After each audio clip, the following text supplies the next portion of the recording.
Yeah, why? Okay, I can. Oh, no, I'm...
Cold air, red dirt, engines alive. Prescott, Arizona, stand by. Sunrise cuts through the pines. Choose your weapon, it's rally time. From the start line, tension is tight. Cruiser chasing, bragging rights.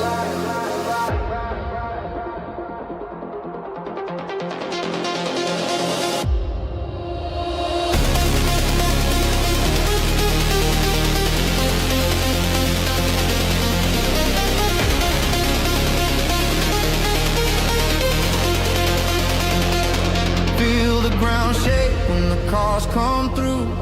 Gravel flies like a storm in view. Push it to a razor's edge. One mistake and you're off the ledge.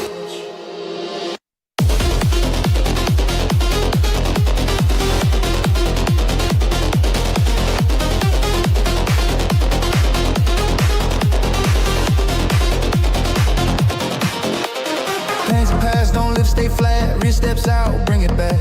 Witty time, make up time, every car cleans the line. Call it here or call it gone. Grip is here, then suddenly gone. Heart de-racing with love and fear. It's the reason we're all out here. Engines scream at the canyon walls. Echo back like a warning call. Push it hard into the night. Man versus time on 2 and 5.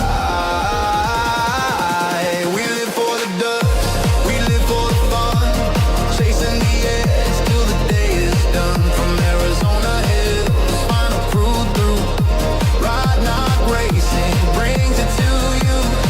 Gravel crew slinging those images live. Club tollgate cutting the show till the last car arrives. No looking back when the sun goes down. This is Prescott Rally ground. Rally ground, rally ground, rally ground, rally ground.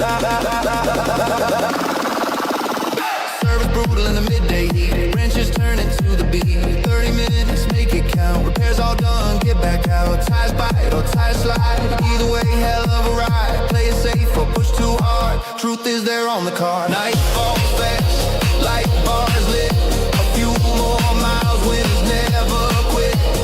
Every stage a different fight. Every turn appears with light. Dust clouds rise, engines roar. Always pushing just a little more. Rally safe green into Perkins View. Arizona Rally, we're coming through.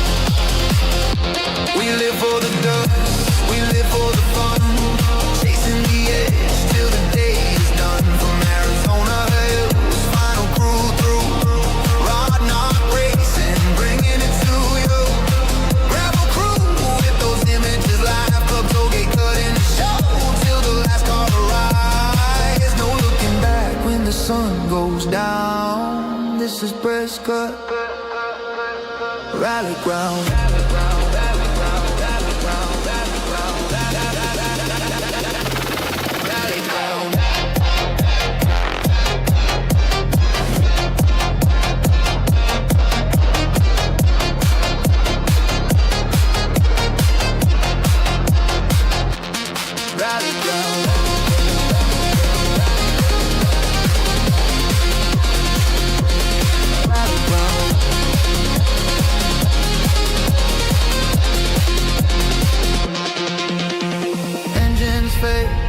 Dust remains. Sneak attack rally with the final say.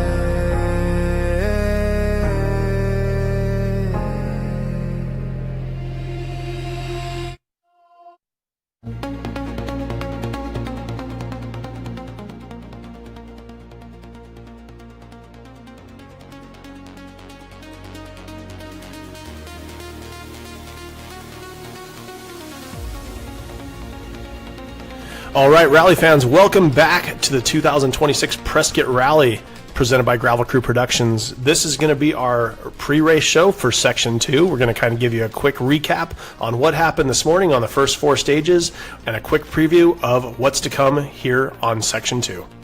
Before we dive into the race results, let's take a look at stages 1 and 2 that we just ran. Penske passes where confidence meets consequence. Fast ridgeline running, tight technical sections, and absolutely zero margin for error. If you're hooked up here, you're flying. If not, it bites.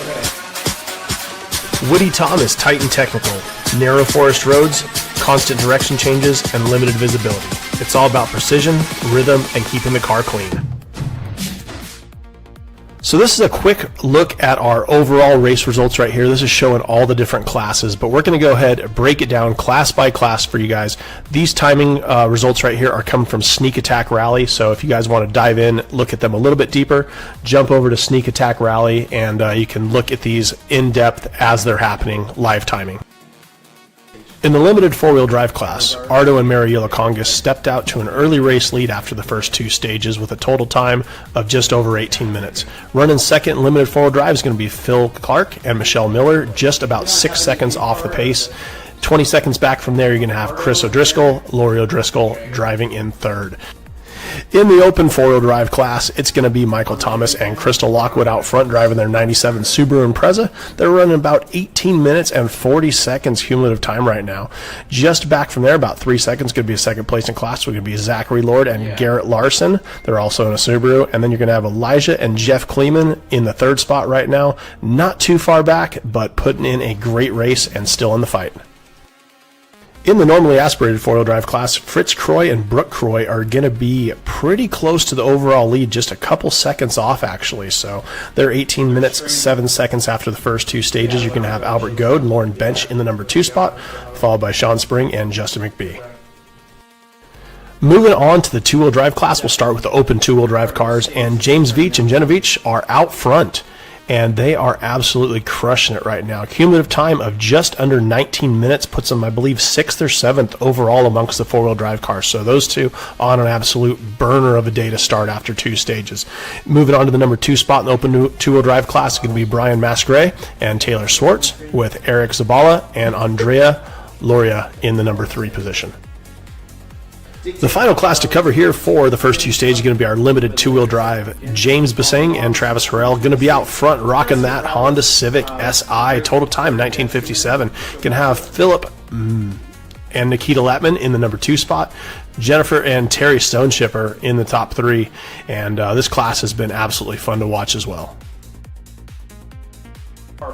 So that was stages 1 and 2, but with this show right here, we're going to give you a recap of stages 3 and 4 as well, and then directly after this video, we're going to go into stages 5 and 6 live.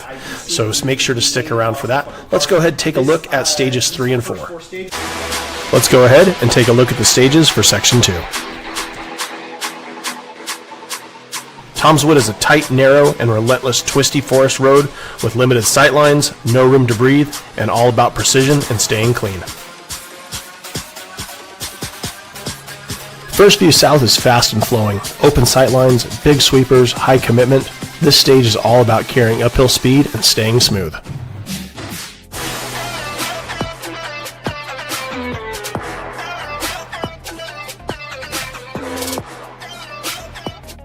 So back to our timing from our friends over at Sneak Attack Rally here. This is cumulative times after 4 stages overall. So this is going to be all the classes. You can look at the class designation, 4th column from the left side. So limited four-wheel drive, Phil Clark, Michelle Miller taking over that top spot. Our previous race leader, Ardo Mariela-Congas, falling down to 4th spot, losing about 20 seconds on stage number 4 right there, and the overall race lead. So things are going to continue to change throughout the day as these races go on. So anyway, just like we did for stages 1 and 2, we're going to break down stages 3 and 4 and let you know where everybody's standing in class.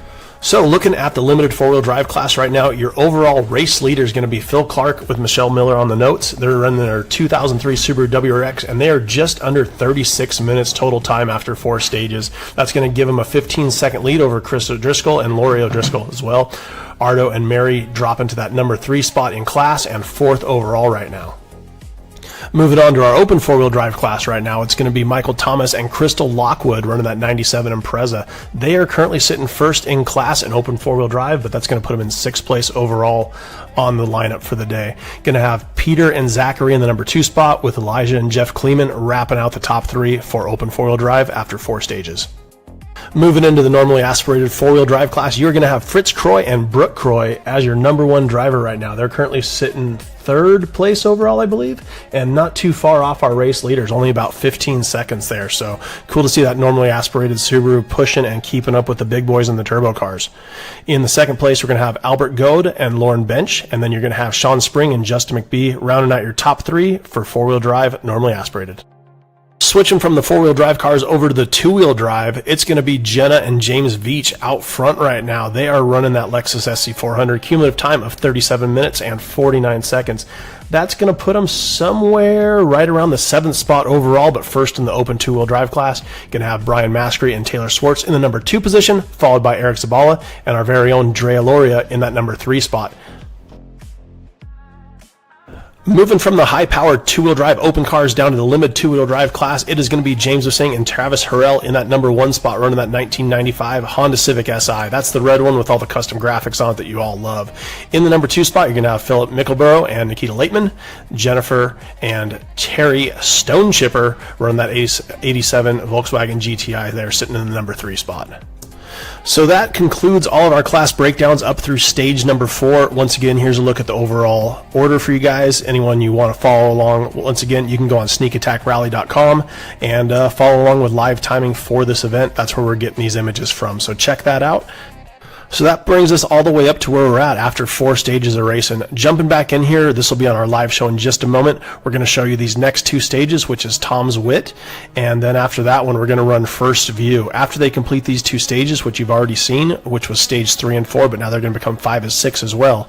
We're going to run these 2 stages, and then we're going to take another quick break here from the show, and we'll come back and show you the last 2 stages of the night, which will be from Prescott, and those are going to be a super special stage, stages 7 and 8, which will be set up in a controlled environment where people can actually show up and watch the race in person. Thanks so much for joining us for our recap show. We're going to go ahead and pass you back over to the live team, Brendan, Will, and the rest of the guys over at Gravel Crew Productions. So, Will Maddox, take it away. And there you go. We are officially back. This is stream number 2 of the day. This is the first half of the 2026 Prescott Rally. We're out here in the desert. It's not just a rally. It's a battle against the clock, the terrain, and the unknown. Over 120 miles of stage roads ahead, twisting technical sections that demand precision and flat-out high-speed stretches where commitment is everything. And this year, a legend returns. Perkinsville, 20 miles of raw historic rally road where rallies are won and lost in a cloud of dust. This is stage rally, 1 car at a time, no door-to-door action, just drivers pushing to the absolute limit, guided corner by corner by the voice of their co-driver. Every crest, every blind turn, and every call matters. And it takes more than just speed to survive. It's a team effort. We're talking the drivers, the co-drivers, the service crews, and of course the incredible volunteers making the entire rally possible. So we're under 20 teams now. We started with over 24, and we're charging into these stages. Stages 5 and stages 6 today, right now, here for part 2. The question is, who's going to take home the win? And what do you think? What do you think we've got going on here for the rest of the day? We got some close competition happening. So we're 4 stages in. The morning segment, we had 4 stages. We ran them up, we ran them down, and it was fantastic. Ardo jumped out to an early race lead, but he had a 20-second fallback. We don't know exactly what happened, but Ardo lost about 20 seconds on stage 3, dropping him in the order quite a bit. So he's sitting 3rd right now overall. Only about 20 seconds off the leaders. Out front, though, we got Chris O'Driscoll and Fritz Croy, both tied 36 minutes, 14.4 seconds. This far into the race, we got 2 different guys on the exact same second, on the exact same 1/10 of a second. That is some close racing right there. Absolutely. It's insane. Looking at a little bit closer into these vehicles that they're running, one is running the limited 4-wheel, and while the other... Yes, sir. I have started 5.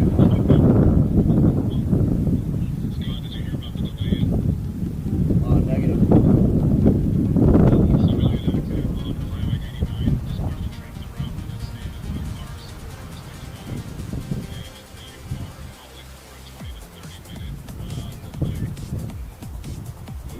All right, like I was saying, the top 2 cars are completely different.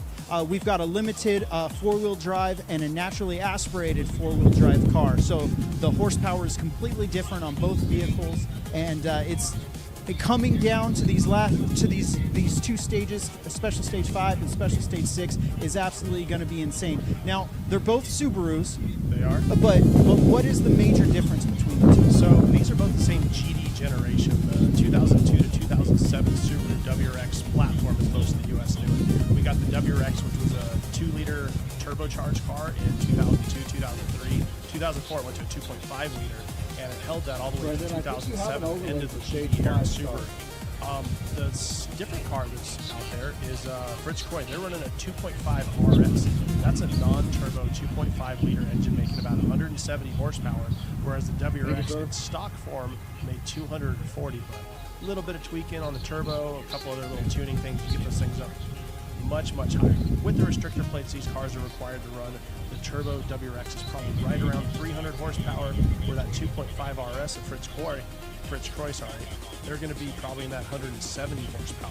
So not nearly as fast, but it causes them to carry a little bit more entry speed and momentum in the corner, which is you don't have the drive, so you really have to maintain the corner speed and keep it up throughout the whole race. You can't rely on over braking and driving hard out the corner like Chris O'Driscoll in the front end doing.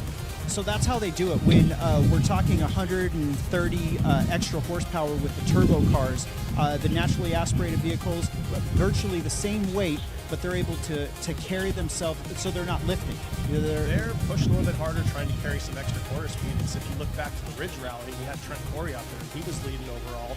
He's running the 2001 Subaru 2.5 RS. He went from the standard 3.9 gear ratio all the way to the 444 gears, essentially giving him some extra power. Gotcha. So we've got some awesome stuff happening right now. Again, we are moments away from the start of special stage Actually, 5. One of our PAs just handed me a note here. There was some sort of an accident, so there's going to be about a 20 to 30 minute delay. Okay. I don't know if somebody didn't make it to the restroom or if somebody actually went off in the car. Gotcha.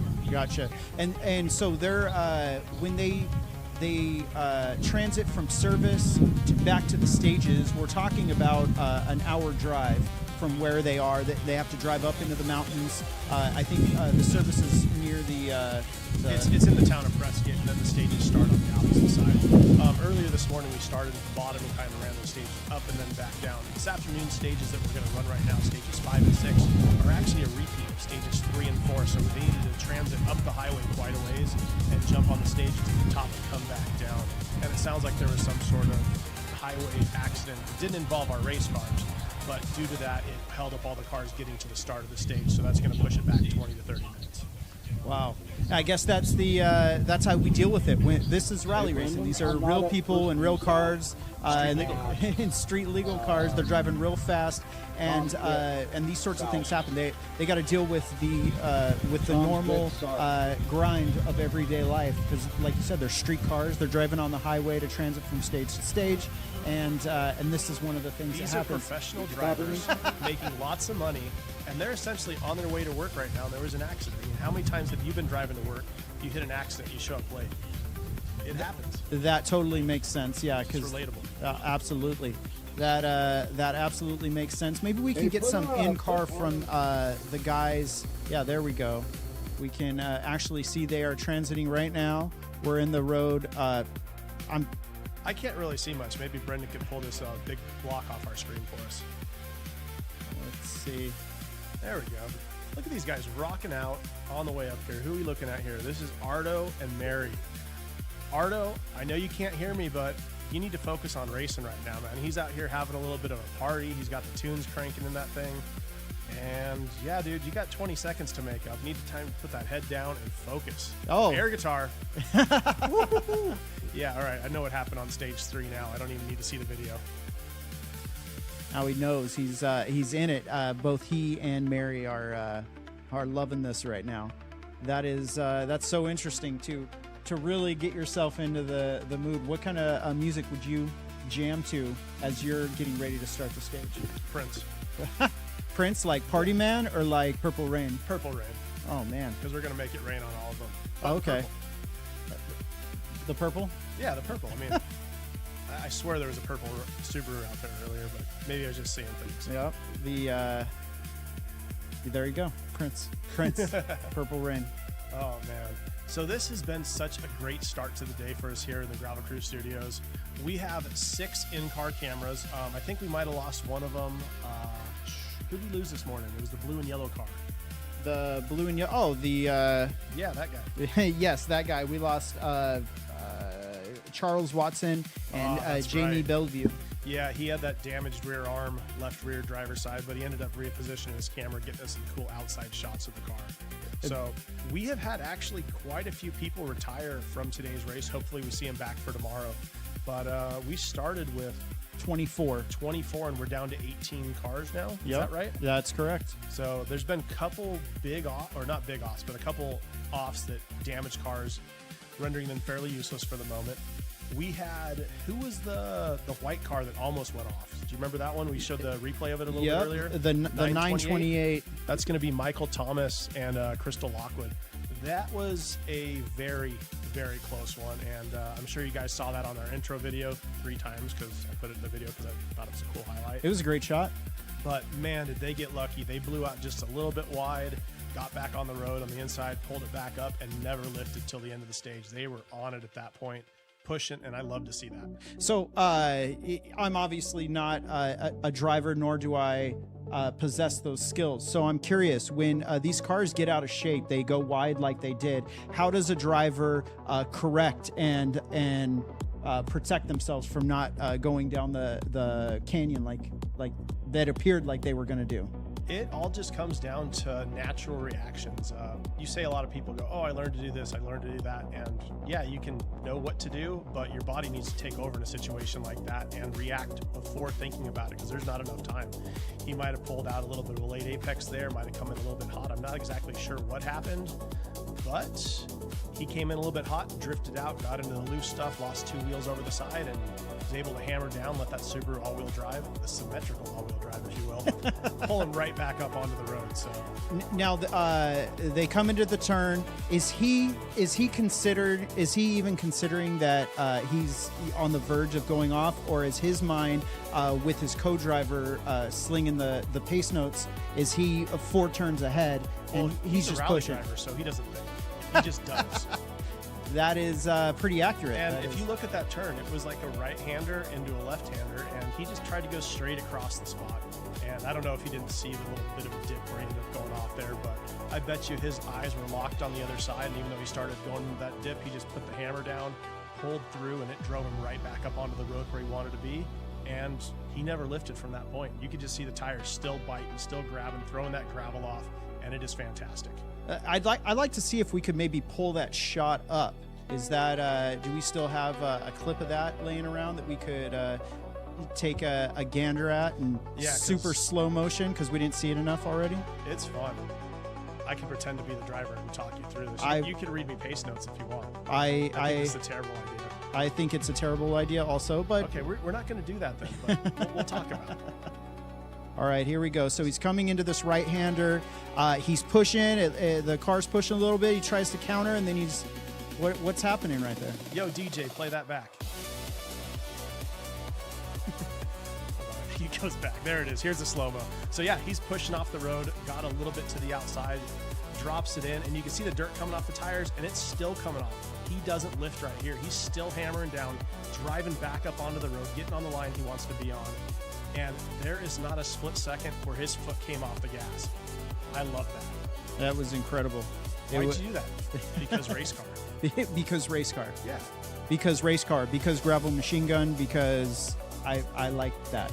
Yeah, there ain't nothing wrong with that. There wasn't enough loose dirt down there, so he brought some extra. All right, so we've got some awesomeness happening with the 928. We've got some good clips, and of course, courtesy of our drone operators out there, getting incredible shots all weekend long. Thank you. But let's go to our top battles that we have going on. Obviously, they're in different classes, but when we're talking overall, we've got an insane battle happening between 2 different types of vehicles completely. We talked about it a little bit, but Chris O'Driscoll and Fritz Croy, 2 completely different cars. Horsepower is hundreds of horsepower difference, and they're on the exact same pace. It's really cool. And if you go through and look at the time breakdown, it'd be really cool. So we're looking at our top 2 drivers here. And if you look at the total time, 36 minutes, 14 seconds, 0.4. Just to the right of that, you're going to have your individual saved times. So in stage number 1, Chris was 17 seconds slower. He over the next one, Chris got 6 seconds back. Next one over, Chris got 2 seconds back. And then on the final stage, he got 8 seconds back, which put him on the same time. So it's just one of the things. Sometimes you push a little harder. Sometimes you have to drive a little bit more conservative. And these drivers, as they're going through the stages, they're looking at where they're sitting overall. And this is going to come into play tomorrow towards the end. If a guy has a 20-second lead, he's going to be a little bit more conservative through some of the trickier sections, make sure he keeps it on track, doesn't break anything, blow the car up, etc. And at the same time, if you're back 20 seconds like Ardo is at the moment, he's going to need to step it up a little bit. Yeah, the top 2 guys might have a problem tomorrow, but Ardo might not be able to catch him tomorrow. So he's going to be pushing a little bit harder the rest of today, trying to knock that gap down from 20 seconds to 10 seconds or 5 seconds to put himself back in the running for that overall. Because Ardo in third place, running a limited four-wheel drive car, same as Chris O'Driscoll in the top spot. So pretty damn cool. In the four-wheel drive normally aspirated class, we got Fritz Croy, and then the closest car back to him is going to be Albert Goad, and he's at 30 with a 59, so he's not too far back, but not very close at the same time. So when the rally first started, the first couple stages, we were talking about how they would probably not push as hard as they can on the first few stages. Let the cars really warm up, and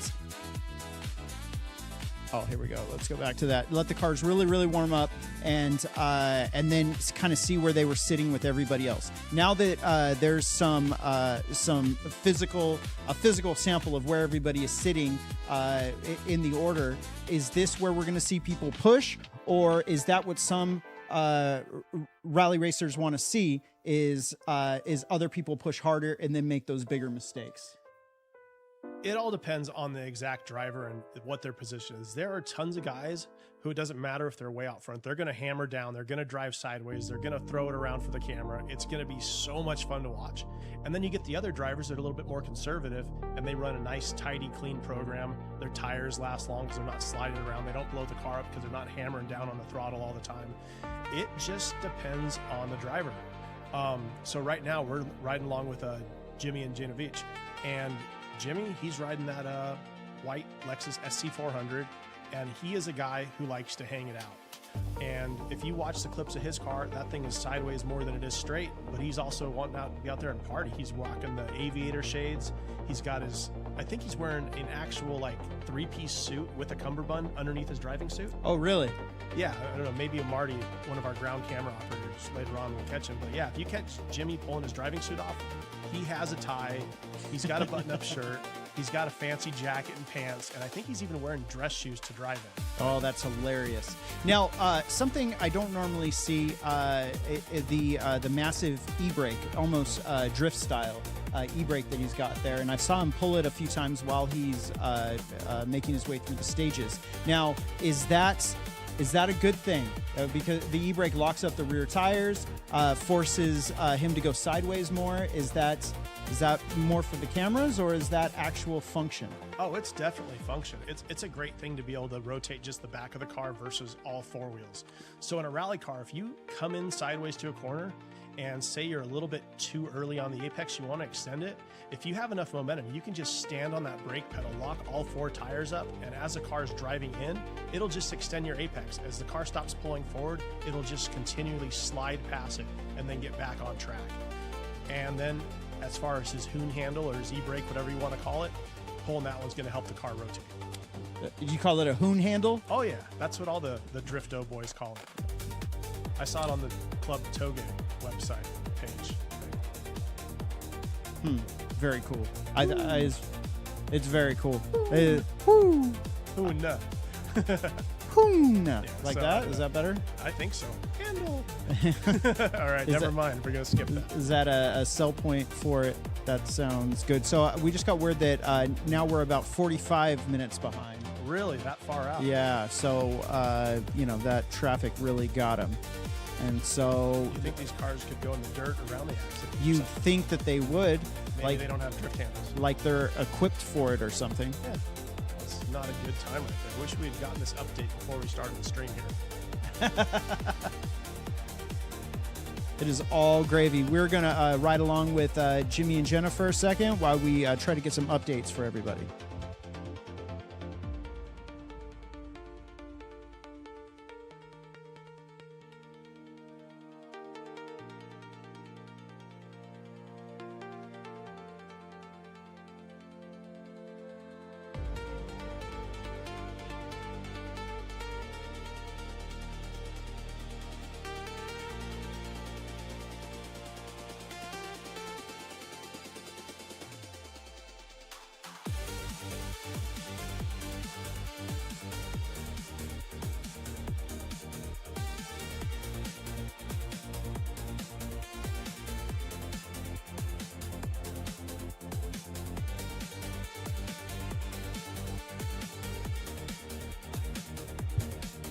Well, I just got some great news. We had been told 45 minutes, but that actually goes off our original start time of 4:45. So it's not 45 minutes more, it's only 10 minutes more. And then we get to have some actual good racing here once again. I don't know, Will, what do you think? Watching Jimmy right here, does he look like he's fallen asleep to you? It does look like he's dozing out. I can see that his head is resting firmly against the Sparco racing seat. I know he's not texting and driving. I think he's definitely dozing out. So the cool thing about having a good quality seat like a Sparco, who happens to be one of our sponsors, I've had multiple cars with Sparco seats in them over the years, and I actually did a road trip from California to Wisconsin in my fully caged Subaru with Sparcos, with 5 points, the whole 9 yards. And everyone goes, wasn't that terrible sitting in a non-reclinable seat that long? And no, it was the best drive of my life. I literally took like a 2-hour nap in Colorado, pushed through for like the whole 30-hour drive. It took no energy. I was just basically a bobblehead sitting there floating while everything else just did its own thing. I didn't have to sit up. I didn't have to hold myself up in the corners. It was great. And that's we're talking just a retail seat that you would buy at a race shop. The more expensive vehicles, they would have like full-on fitted Sparcos for you that are made to fit your body, which are even 20 times more comfortable. Well, I went the consumer route, which was buy a seat that almost fits and then go to In-N-Out every day. Oh, there and you then go. you kind of just stay in the seat, and rather than the seat being molded to you, you molded the seat. You molded the seat. Yeah. I see how you would do that. Yeah, I've been practicing. I can see how that works out well for you. It's been fantastic. Thank you. Consider myself a professional at molding seats. I'm envious of that opportunity that you've presented with yourself. So, Sparco's a sponsor, and like I said, great seats. If you guys are looking for a race seat for your vehicle, check out Sparco. Who else is helping us out with this program? Oh, we got lots of people helping us out. Naturally, the North American Rally Associate or the American Rally Association, That's great. ARA. I mean, the fact that ARA is out here and they have national level events that bring out some of the pro level drivers, the Travis Pastranas and the guys like that. Who? Travis Pastrana. That's the motocross guy? No, the rally guy. He's a rally guy? Yeah. You're Where have you kidding been? me. Oh my goodness. It's cool. He's the dude in blue. And you got Leah Blocks out there. And then actually Toyota is going to be fielding some cars. They've actually already done a race here in the U.S. I can't remember the driver's name. Seth Quintero, possibly? Oh yes. Is that his name? Is Yeah. that correct? So Seth has been doing Dakar and a bunch of other stuff, off-road stuff. He's a younger driver who's racing side-by-sides and then did a couple years of Dakar. And they actually brought him in to be a driver for the Toyota GR Racing, Gazoo Racing vehicle. They're going to be racing here in the American ARA Series pro level events, the national events, like Colorado coming up here shortly. So it's cool to see ARA promoting the sport, growing American Rally. And then there's the smaller events like Prescott here, Ridge Rally, that aren't part of the national scene, but still pull a lot of great drivers out. Now, I would love to see some of the Southwest rallies actually become part of the national circuit sometime. But you know, the only way to do that is have a great following and great events, and that's why these guys are out here really proving why these are some of the best roads and the best events in the country. Yes, 100%, and that's what Gravel Crew Productions is doing here. We're coming out to these events, working with the promoters, creating a live stream so that we can share this with more people. So if you're watching this right now, YouTube, Facebook, Twitch, wherever you might be at, go ahead and share it with your friends. Pass that link around, send it to mom and dad in a text message, say, hey mom, I want to be a rally driver. She's going to think you're crazy, but you know, maybe she's got a hot mom friend or something that watches it, and life leads from one thing to the next. That was my path for rally racing. That's what I always thought I would do it. All right, so what else do we got? We've got the Arizona Rally Association, obviously the main promoter for the Prescott Rally, and then our local sponsors. We want to give it up for Bingham Equipment Company, the California Rally Series. Hold on, go back to Bingham Equipment. Right? You say they're in the Prescott area? I'm pretty sure, yes. I'm not familiar with them. I'm guessing they rent tractors, heavy-duty equipment stuff. That is my assumption, yes. All right, if you're in the Prescott or what else is up there, Flagstaff area, check them out.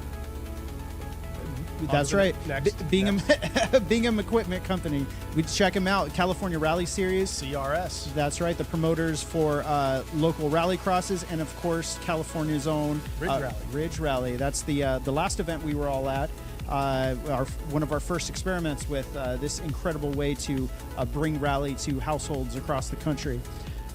We also want to shout out Fane Signature Group. I'm not 100% sure exactly what they do, but Fane Signature Group. You know what? I'm going to Google them shortly, and I'll get back to you on that. I was trying to design a new signature myself because mine's kind of generic. It's like my name written in block letters. I don't have the flow. Got you. I don't think that's what they do. We're going to do a little bit of research here to see exactly what they do.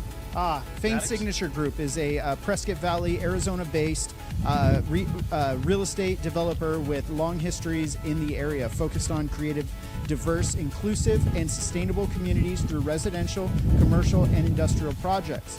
They develop master plan communities like Granville, luxury apartments like Lagardo, and commercial centers, aiming to build a positive legacy for future generations through ethical development and community collaboration. So there you go. That's fantastic. So if you guys are looking for some property out in the Prescott area, Fane Signature Group, look them up. And at the same time, if you're looking to buy a house just to come to the race next year, highly suggest it. Hit them up for that one as well. Absolutely. A lot of the retail centers around town 100% were built by Fane Signature Group. We also want to shout out Finley Prescott Subaru, who we know are streaming live right now. So shout out to everybody in the showroom right now who's watching Rally, thinking about buying a Subaru. Give me your top reason for buying a Subaru. My top reason for owning one? I have some older ones right now. I love the classic Subarus, but I need a new BRZ. Oh, you want the two-wheel drive, huh? I do. Like, I love the new WRXs. They just announced they might be coming out with a new STI in the future. But something about that Subaru BRZ or the Toyota GT86 platform, especially the new one they came out with in 22. You get more power. It's a better chassis. It's just a great car. I respect your car information. That is... We car it up pretty hard. Yeah, you do car it up pretty hard. All right, so shout out to them. Finley Prescott Subaru, thank you so much for everything you do. And then this next company actually belongs to Fritz Croy, Gecko Glass. So shout out to Gecko Glass. And let's see. Yeah, Gecko Glass, Fritz Croy currently running in the number 2 spot, which is pretty much the number 1 spot because they're on that same 10th of a second right now. It's tied, and he's in a less powerful car. So if it was up to me, I'd put Fritz in the front, starting the second section of the day. You know what? Gecko Glass is actually... Auto glass? It's auto glass. So something that every rally car is going to need after this event with all the rocks getting thrown up everywhere. And you never know. Every time I get a window replaced, it cracks instantly. So next time I have this scenario... Hit it with a hammer. It's like if you get a new helmet, you got to drop your helmet. Ah. If you get a new windshield, hit it with a hammer. Is that what you do every time? Yeah, you got to glue it afterwards so it doesn't split. But that way you get the newness love off. Tap. You do it on the passenger side down at the bottom where it doesn't get in your line of sight. But yeah, hit up Gecko Glass. I think Ardo got a new windshield for his car after Ridge Rally. He shattered his out there. So Whoa. If he's a smart man, he would have gone to Gecko. That's what I've always said. I would have actually waited until this event to get it replaced. You're already going out there. Right. There's a race car company that does windshields. You don't need to plan ahead. Just get it done the day before. Right. What could go wrong? And that's what I like most about most motorsports is the key to actually competing at top level. You have to wait till the last minute on things. You have to wait until like minutes before the event or the day before the event to get these minor things fixed, and that's what really brings the good luck into your. You don't want to plan ahead. You don't want to get there early. You don't want to pre-run it on your own. You want to just kind of roll in the night before. Go on Google Earth, try and build your pace notes off of that. Oh yeah, of course. Because, I mean, yeah, you could probably do a better job if you go out and recce it, pre-run the course, see what's actually happening. But Google Maps is pretty good these days. I totally agree. All right, next sponsor. We kind of have a Subaru of North America. Well, we have the local dealership, which is Finley, right? But we also have the giant Subaru blanket company that actually builds the cars, helping support Rally in the U.S. And they have been fielding 2 pro-level cars for a long time. They had Brendan Semunek, professional BMXer turned rally car driver. and that was going great. And he's gotten so good, I believe he's actually transferring over to WRC, so he's no longer racing the ARA series. Oh, And Pastrana dropped down from running the open class car to the limited class car, so less power, doesn't have the crazy transmission and all that stuff. So, but he's still doing phenomenal. oh yeah, and it's the same thing we're seeing today. Guys like Fritz Corey driving that 2.5 RS, it's a little bit slower, but you can drive harder. So Pastrana's in a limited four-wheel drive car racing on the pro level class and keeping up with some of the pro level open drivers. I love that. Just maintaining momentum throughout the entire stage. I know that's a difficult thing to do, especially when you want to hard brake into corners, but that teaches you to roll a little bit better. I wonder if this is a bit of a way to train himself to get back into the super-powered... I don't think so. No? I mean, he's getting a little bit old. He's got some gray in the beard. He's had his knees and his hips replaced. I think he's just, I don't want to say he's getting scared, but going into a fully prepped four-wheel drive open rally car at that level and competing on a national series is got to be scary. The speeds those guys get into are just insane. So some of the stuff I've seen saying he just wanted, I'm gonna drop it down and build a car that's a little bit less powerful. And I believe Vermont Sports Car, who builds the factory Subarus, they're actually going to start selling these cars. I want to say 100, 120,000, maybe 140 for a turnkey race car. Same thing that Pastrana's driving, and you'd be able to go out and race that. But then also Toyota Gazoo Racing, GR Racing for them, they're going to start selling prepped Toyota. I don't know if they're Corollas or the RSX, whatever they are. And you're going to be able to buy a prepped Toyota as well to go out and race these limited or open class races if you want to jump in on a pro level. I love seeing that the manufacturers are getting in on a level like this, and I would love to see more of these privateers picking up these factory prepared cars. Absolutely. It's cool. Like Toyota Gazoo Racing, they sell Toyota Supers that come fully caged from the factory, Wow. FIA certified for road racing. BMW has their gonna call me M2 Elijah? motorsports car, M2 racing, I believe it is. You can walk into BMW Murrieta, it's sitting on the floor, it's $140,000. It's a BMW M2, it doesn't come with a 6-cylinder, it comes with a 4-cylinder, race slicks, cage, fire suppression system, everything. So it's really cool seeing all these manufacturers churning these cars out, and now Vermont Sports Cars is going to be building Subarus for the rally community as well, where you can pick one up and have a turnkey car to go racing. And Vermont Sports Car has been, they've been the forerunner for building Subaru cars for a long time. Definitely, they have probably the most knowledge about building these Subaru rally cars in America, for They're sure. basically programmed. They- Okay. Close. Real close. Close. I mean, if anyone at Vermont's listening to me, you guys are basically programmed. I'd love to hang out with you. And there you go. So those are our event sponsors, and then a little bit down the line, we've got the sponsors that we've kind of brought aboard. Of course, we're the Gravel Crew Productions, a bunch of rally fans that have turned this into a production company. Shout out to our driver or our staff, our volunteers that are out there right now, Scott G and Marty and the boys with the drones and all the camera work that we see on What's site. the other drivers? The Joan Pyatt's name? Tooth? Philip Teeth? Toofs, Teeth. FPV. Anyway, that guy is getting the most amazing shots. He's got some great shots. Hey. Yeah, let's talk to. So I just got word that we got Elijah Kleeman, who's. Hey, how's it going? What's up, buddy? I heard you're out of the race, unfortunately. What's happening? Yeah, well, we got through 4 stages and they were super fun, but our rear control arms got bent, and that's not great. And then the engine's having some issues that wouldn't be good to continue racing with it. So we're sorry going to to hear call that. it for the weekend. Yeah, well, we had fun. Got up to 115 on one of the stages, so that's a blast. Wow, what That's stage really was hot. that? I believe it's the second stage. That has a nice long straightaway in it with like 300 over crest, 300 over crest, right 6, like lots of straightaway. That's awesome. Jeff has been killing it on the notes from what we've seen.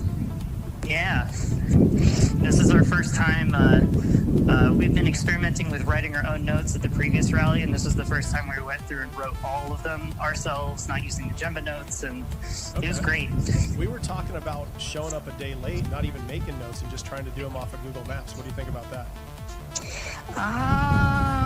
Don't do that. Okay. Good. Yeah.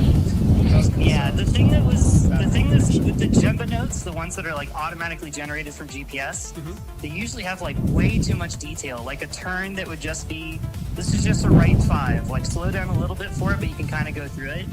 It might have a little kink in the middle of it, so the GPS notes will be like right 5 tightens 4 over kink opens 5. Like it's like way too much information. And by the time you read out that whole thing, I'm already 2 turns later. That's why you should slow down. Yeah, but I want my trophy. Yeah, I want my control arm straight. I mean, there's a little give and take out here. I'm sorry, man. So tell me about what happened with the car. And I know you said you had some engine problems, but you said there was a control arm or rear lateral link that had an issue as well. Yeah. So I don't know if it's called the control arms or whatever, but the rear things that attach to the rear wheels, got some new ones that in theory were hardened for this, but I think they have a slight design flaw. And after going after a couple bumps, they have a bend in them. I started noticing on the 4th stage, the car felt really loose in the rear, and I wasn't quite sure what was happening. We thought maybe the tires were getting really hot and super soft or something, but when we got back onto the normal road, driving back to service, I could feel that the car would the rear was kind of steering independently of the front, depending on the weight transfer. And it's like, clearly something's broken. It's not supposed to be doing this. And then, yeah. And then when we got back to service, looked underneath, it's like, ooh, I can see like the paint cracking from the metal bending underneath it. They are definitely bent. So do not want to continue with those. We could do a whole Hail Mailing thing tonight and try to find go find the stock parts and weld extra steel on them and get it all reinstalled, but You just go to that's the a hotel, whole adventure. You get on the phone, you call Benji and Baby Carvalho and tell them, hey, drive to Prescott and bring your football and some ropes and a weld. And I mean, those boys know how to get it done. Oh yeah. So I mean, last the trailing arms failed. Benji and Baby were helping us get through that evening and found some friends to weld new parts, and we got back out for Ridge. Yeah, I But remember you guys driving down in the middle of the night and coming back at 4 or 5 a.m. or something to continue the next day. yeah, we got back to the hotel with enough time for me to shower, and then went right back out for racing. That's wild. So you're saying that you're calling it for the weekend. You're not going to try to make it out for tomorrow. But what happens? Are you turning into spectators for the rest of the rally? And if so, who are you cheering on to win this thing? We're totally cheering on Ardo and Mary. Super excited to see them flying through and hope they're making it through. We're probably going to have a chill night of beers tonight and then leisurely making our way back home tomorrow because I have a long drive back to San Francisco. So are you up on what's happening with overall scoring right now and where Ardo and Mary are sitting? I'm a little out of sync. I think they're in first or second last I saw. So they've actually dropped back to 3rd place. They're at 36.20, so they're only about 6 seconds off right now. But Chris That's Driscoll tight. and Fritz Croy are on the same minute, the same second, and the same 10th. They're both at 36:14.4.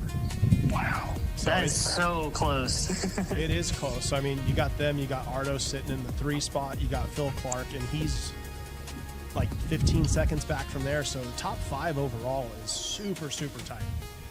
Yeah. From what I understand, Fritz is a local. Like, this is his local rally and is really familiar with these back roads. So it's cool. He- He's running a 2.5 RS non-turbo car also. yeah. So, I mean, he's got to know these roads, especially with a little bit of elevation up there in Prescott. You guys are like 45,000 feet. Like, there's jets level Yeah. you guys, so there's no power for those non-turbo cars. Yeah. Got all that driver mod taking over the turbo. Oh, yeah. It comes in clutch at rally for sure. So, anything else you can share with us about your morning? Well, it was a fun 4 stages. We had a blast. We're leaving content with the weekend. It's a bummer that we have to drop out. This was a really fantastic rally, and we're looking forward to the remaining stages, but we'll be back next year. Awesome, Looking man. We're forward looking to it. forward to it. I mean, it's weird being here in the studio. last race at the Ridge, me and your dad, we went to Tractor Supply. We bought some parts. We went to Home Depot looking for other stuff. And I'm sitting here clicking buttons, having phone calls with you from a different state, but it's still a good time. Yeah. Yeah. All right, man. Well, thank you so much for sharing some time with us and letting us know what's going on with your race program. And hopefully we'll see you out at one of the next races very soon. Definitely.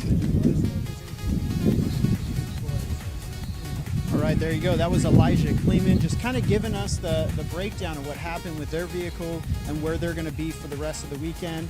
They're pushing Ardo and Mary Olakongis, currently in the third spot overall, second spot in limited four-wheel. And yeah, I don't blame them. Yeah, me neither. I wonder what's going on with racing and when we're going to get rolling here. I mean, we were supposed to be starting right around 4:50, so we're a couple minutes past that. We'll send one of our production assistants over there to the start, see if he can get some information for us. We did have the 0, the 00, and I think that's the 000 there sitting in control right now. So for those of you that don't know that are watching this, they send all the zero cars, they call them, all three of them down the stages. First one goes kind of slow, second one a little bit faster, and third one basically at race pace. And they run the stage, make sure there's no cars parked on it, no spectators out there, nothing that's going to impede the race group. So it just basically sweeps before the race comes through and makes sure everything's good to go.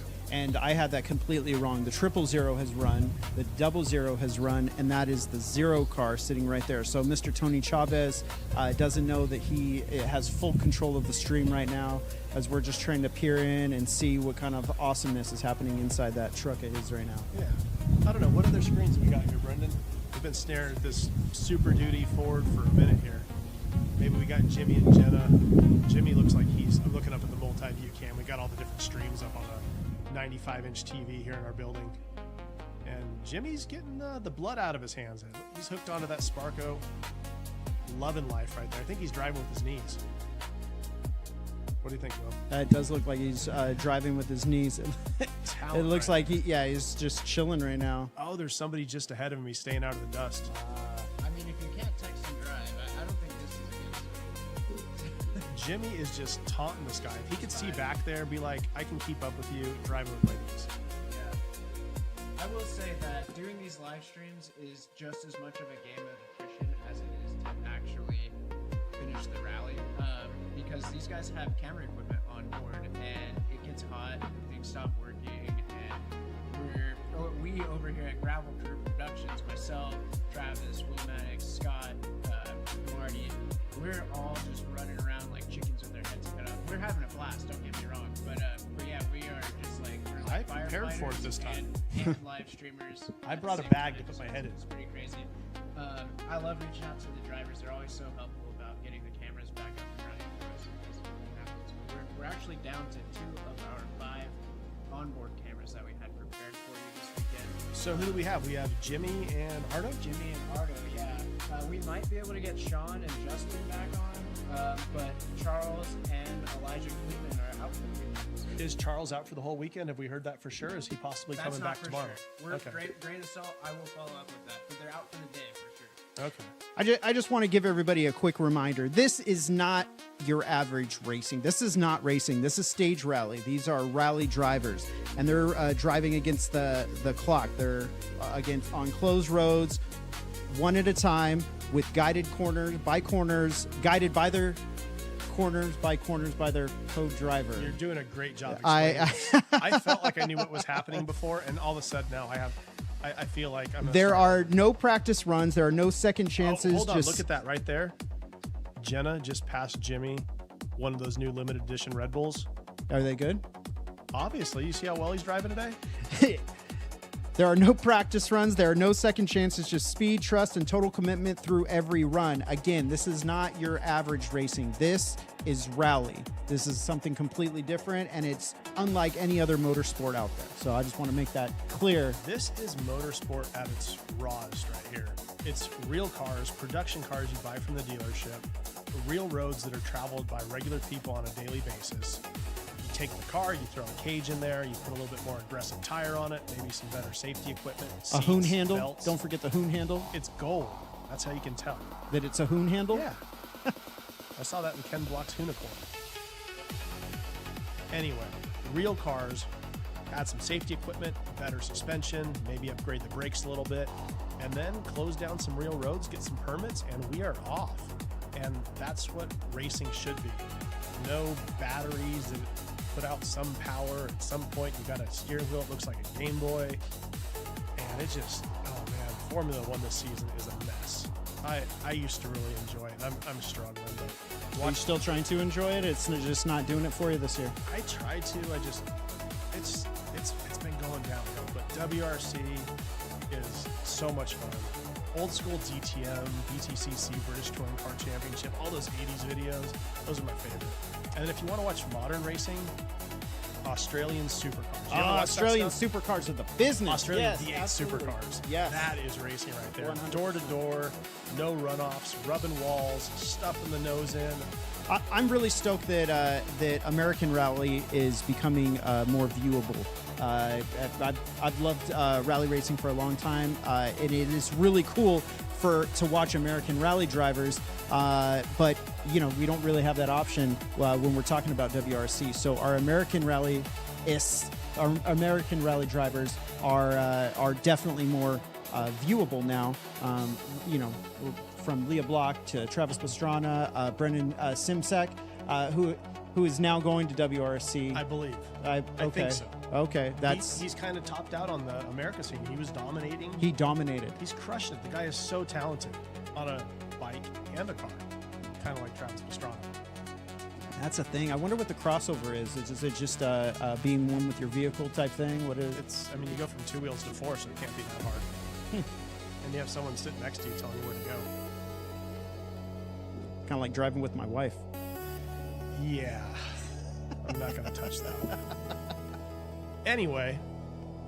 That's the one you're not going to touch? No. I'm not trying to not trying to start anything. Shannon, you're the best. Great. Keep Will in check. All right, the Zero car is officially underway, so which means that we are just a couple minutes away from the start of Special Stage 5.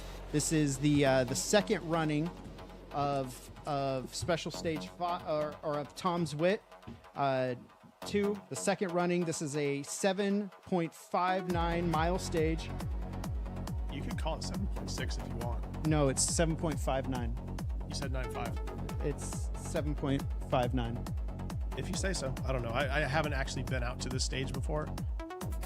Look at Jimmy here, man. Getting back on the road, cleaning the tires. We'll see if he does a little scrub to build some heat in him before he takes off for the stage. Is that a thing that they do? I've never seen rally drivers do that. Well, you don't pay enough attention then. See, he's re-gripping top of the wheel right there. He's got the shades on. He's ready. What did they do with the Red Bull? They drink it. What do you think you do with Red Bull? After it's done, what do they just do with the can? They You throw it in the recycle back? it because it's good for the planet. That's what I like to hear. That's what I like to hear. That's good. Recycle or die. There you go. Yeah, we should make stickers. You could go. Who could make me a recycle or die sticker if I wanted one? That's crazy. I believe that one of the sponsors of today's broadcast, Seriously Stickers. Seriously, do they have a website? They do. SeriouslyStickers.com. That's seriously awesome. That is seriously awesome. I'm glad you brought that up because a lot of these cars that are here today are powered by stickers. You'll notice that a lot of the faster cars, at least our top 5, you'll see that they have more stickers on them than our lower 5. Stickers make you faster. Stickers make you faster, and that's the thing. Is it's not a real race car unless you have a bunch of stickers on it. I agree. I bet you Fritz Croy riding that 2.5 RS non-turbo car probably has a lot of stickers. I think he probably has the most stickers on his car, actually. Now, seriously, stickers. Do you guys actually do any sponsorships or discounts for racers? That's a great question. If you log on to our website, you'll see that we have a wide selection of stickers that you can order, from all different sizes, shapes, quantities, and all that good stuff. Now, I'm looking at the Seriously Stickers logo. Yes. On the screen. Yes. And the guy doesn't look that happy. That's Bill. He looks serious. Well, that is Bill. Bill is serious. We call him Bill because he's my father. My father was not a funny man. He was a serious guy. So that's Seriously Bill. Seriously. And so every time I look at him, it's a reminder of, oh yeah, this guy This guy wasn't a whole lot of fun. That He guy. has nice shoes. I think Jimmy actually has the same shoes. Is he wearing those shoes right now? They might be a little dirty, but he's out there in his penny loafers with the penny tucked in the top. It looks like this feed might be frozen here. Otherwise, Jenna is death gripping that can. Hey, Brendan, do you know if this feed's frozen right now?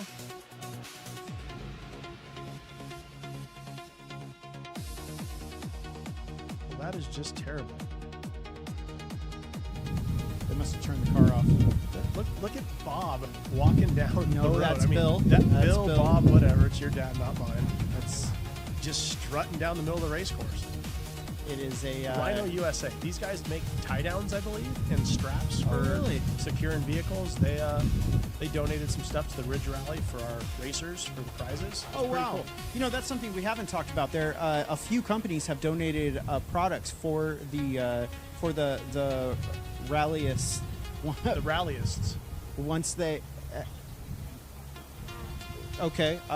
Great description. Yes. Yeah. So yeah. So there's This a right few here things. is actually a logo for some Shaolin monks. that.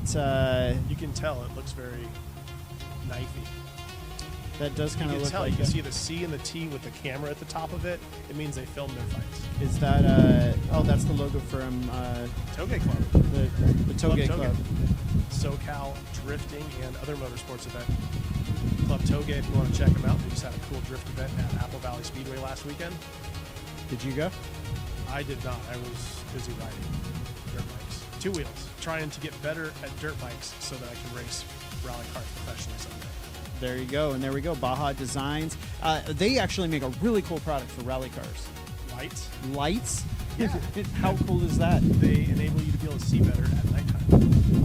Baja Designs has been around a long time in the industry, starting down in Baja, racing a lot of desert stuff, and they've actually come out with some lighter, smaller lights than a lot of the guys are running on their rally cars. Guys like Trent Corey, who didn't make it out to this event, but another great racer. He has a Baja Design sponsorship. He's running the XL Pros on the front of his car. I believe he has 6 or 8 of them with a variety of different lenses. The center ones are set to throw further. The side ones have cornering lights that have more of a widening, and then they even have a hybrid lens that has multiple options all within one, and those work as a good transition. And these rally lights are a relatively new addition to the rally car aesthetic.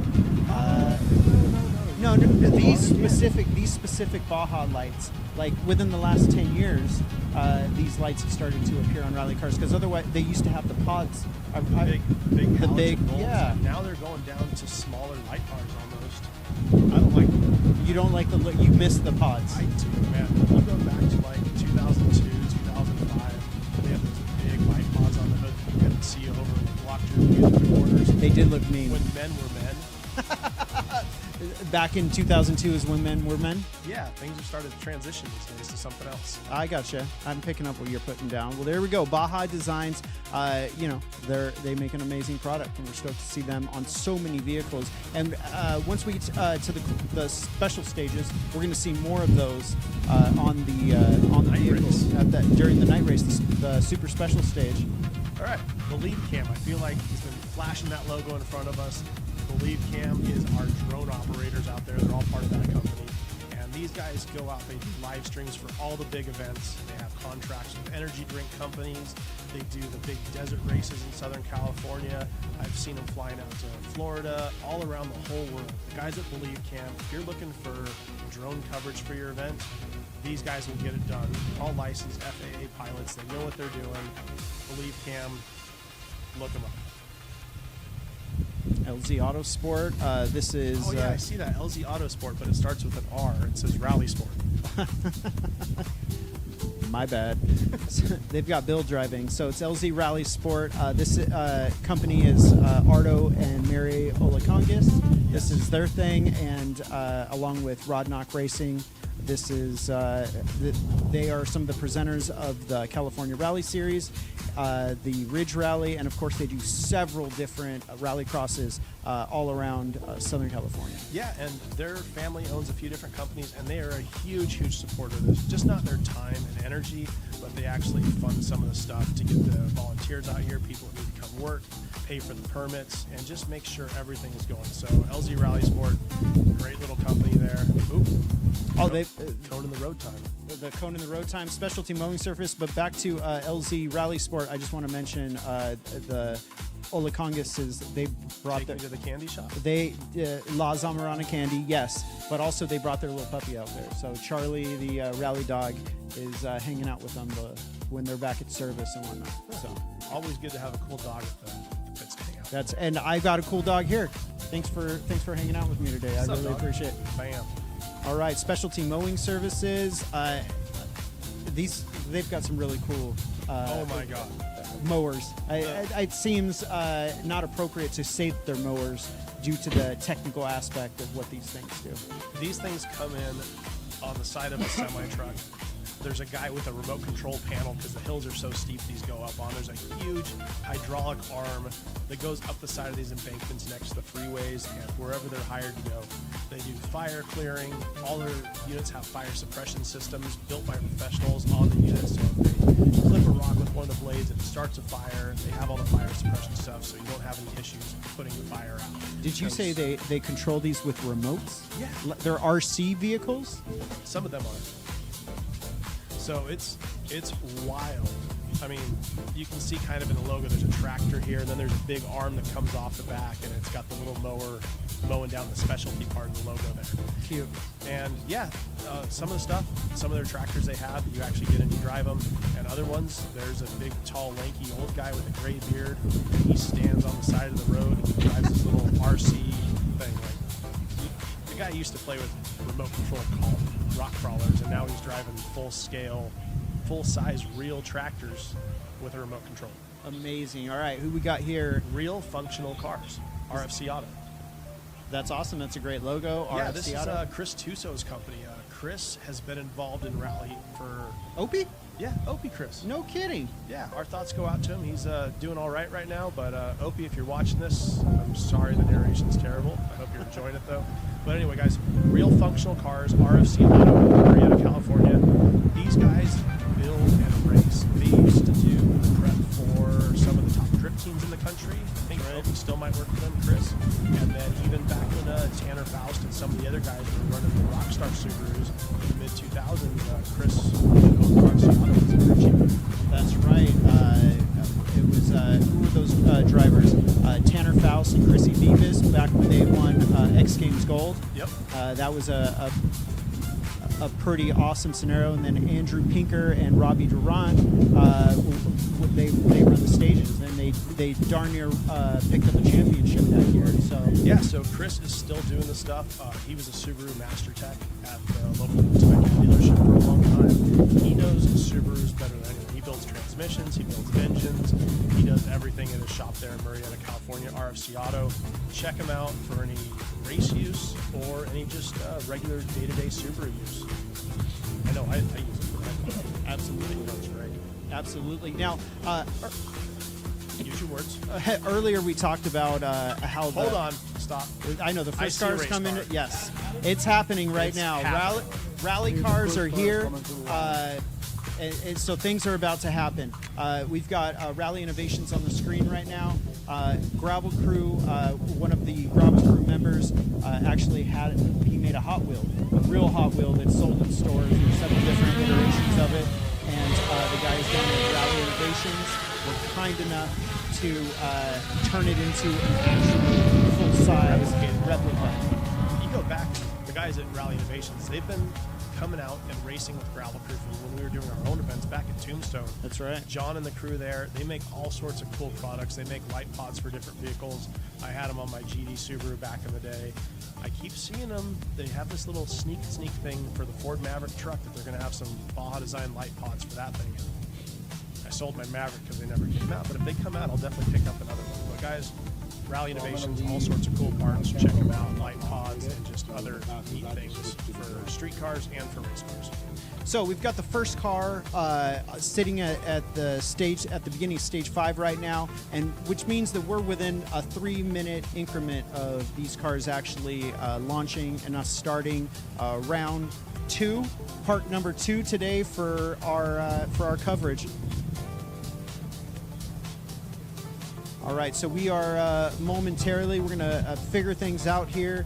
As you can see, the start-stop cone is still blocking the car, but we are within a few minutes of launching this stage. And you know, I gotta say thank you very much, because you know, we've been chatting back and forth for quite some time, and you know, I think the words you're looking for is thank you for bearing with us.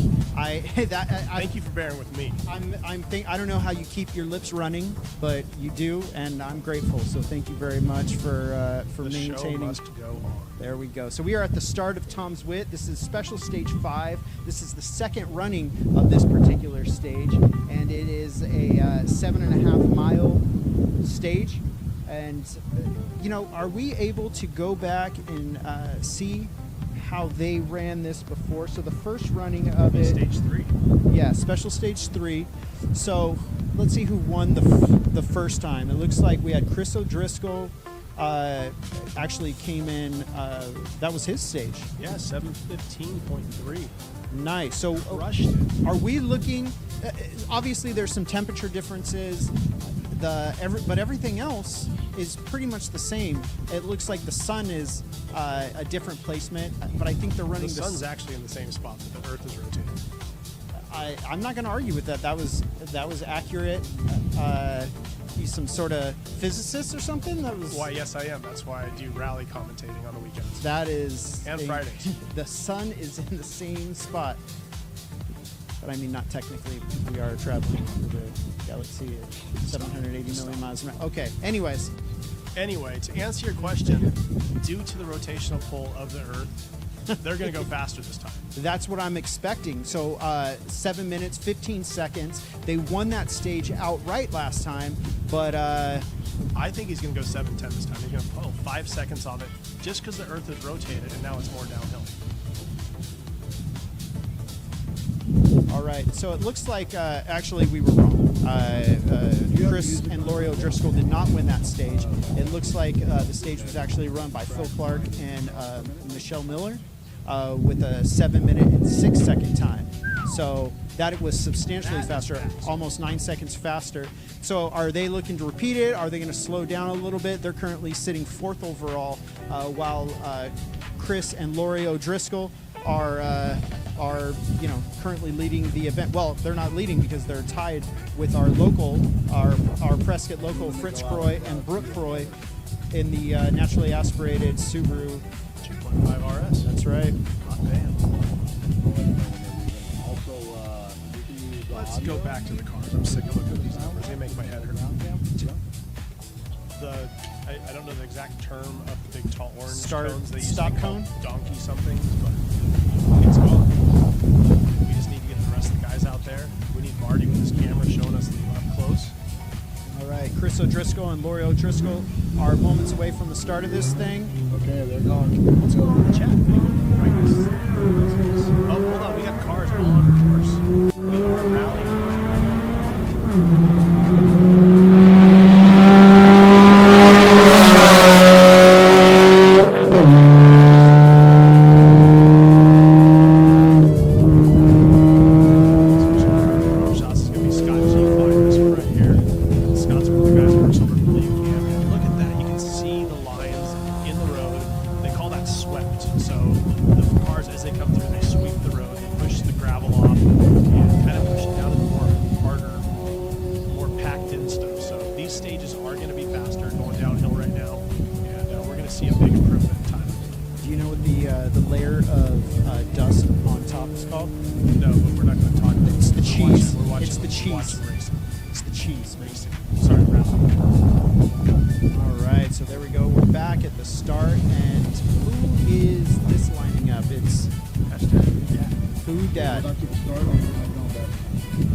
Chris O'Driscoll there, so this should be Fritz Croy, 2002 Subaru, so that'd be a Bug-Eye, which this car is, so I'm believing this is going to be Fritz Croy. Brooke Croy here, tied for the race lead.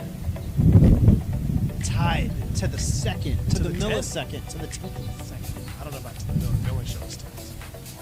Oh man, what a great day here. The racing has been fantastic. It's so close, and these shots that the Gravel Crew production guys are providing are absolutely beautiful.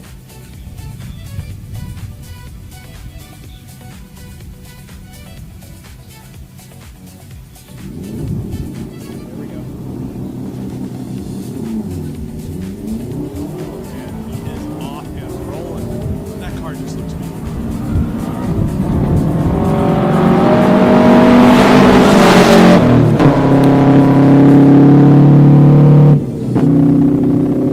So the cloud is swept. No, I say the roads get swept. Oh, The the cars road. come through, the tires essentially sweep the dirt off of the racing line. So first car out's kind of cleaning the road off, making it faster. So on an unrun road, like the first time cars go through, the first car's got to sweep it, which is slower because they're not hooked up. The second car comes through, the road's a little bit cleaner, etc. So this Now- road's already been kind of swept. Now I can tell you that from the direction of the shadows, they're not looking directly into the sun now. Our drone pilots are when they bring the cars back, but they won't be actually looking into the sun until they do some. 7.59. That's because the sun moved. The sun is not moved; they're moving. We're having issues. We're having technical issues. Not real technical issues, just between each other, really. Listen here, son. All right, so we're on board with Ardo and Mary Olakongis, car 902. They're currently sitting third overall, and let's see where they end up. Chris O'Driscoll has just taken off. The second car out was Phil Clark and Michelle Miller. All right. And so it looks like we 30 are seconds. sticking closer to our original start list. There wasn't a reseeding for the kids. 20 So seconds. anyway, I am excited to watch Ardo and Mary right here. This is going to be... Whoa. So I love you. it's Del Taco for lunch. Stage 5. Will 10, here, 9, 8, 7, 6. Let's listen to them. We can talk about tacos in a second.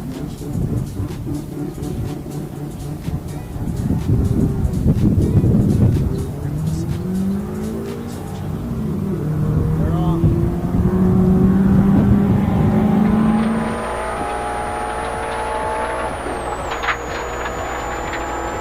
Crest, stay flat, 50. Yep. Right 5 long, 200.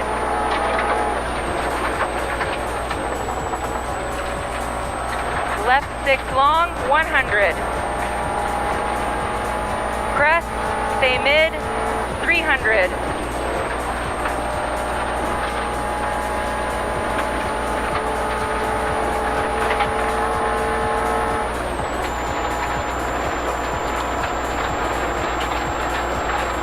Keep your hands on the wheel. Yes, ma'am. Jump. All right, stay mid through gate, 50, left 5, 200 over bridge.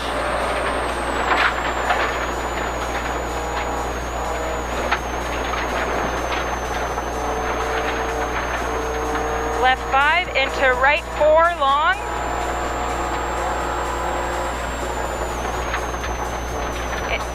Right 4 long into left 5.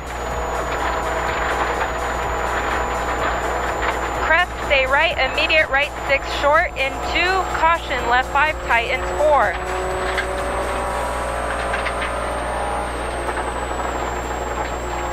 Into right 3 long, opens.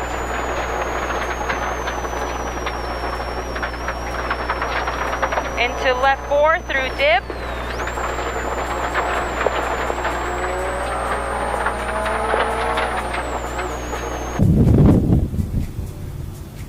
So that was Ardo and Mary Olakongis right there, absolutely crushing it in their Subaru WRX. And she's on the notes, absolutely laying them down. He's hammering. It is fantastic. So watching those two together, we're going to throw back over the next driver here. Sounds like something.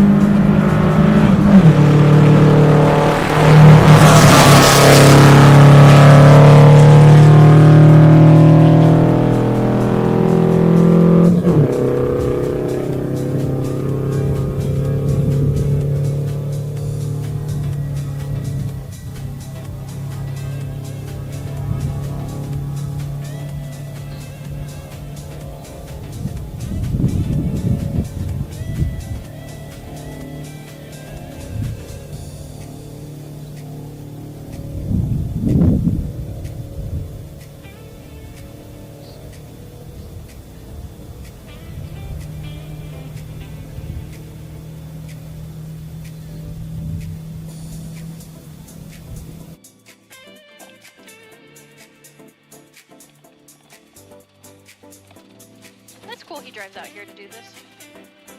Yeah.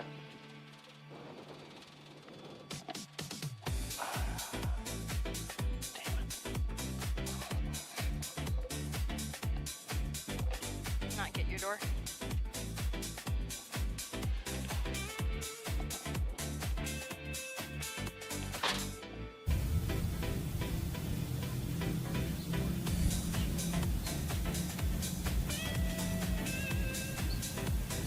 Do we still not have their feet?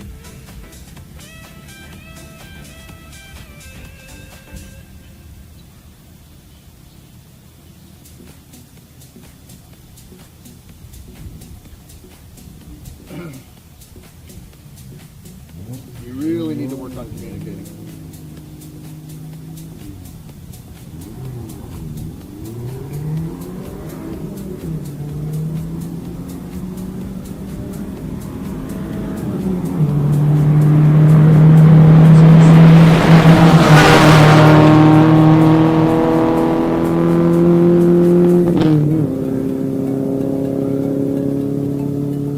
Forester competing today. Beautiful looking car. Plenty of room for more stickers.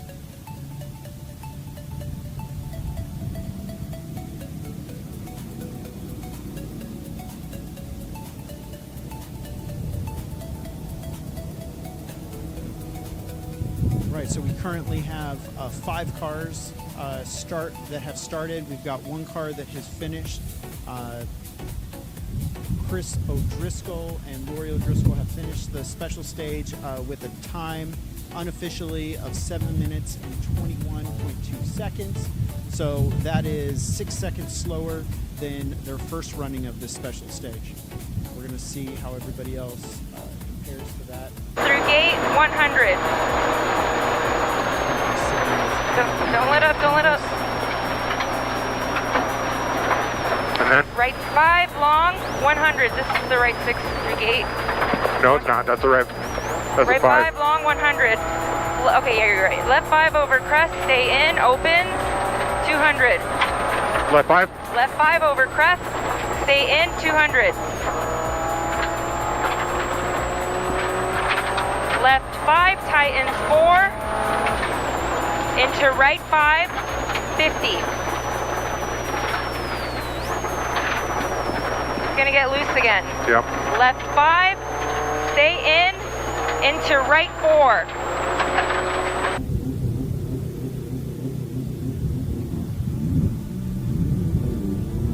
Okay, there we go.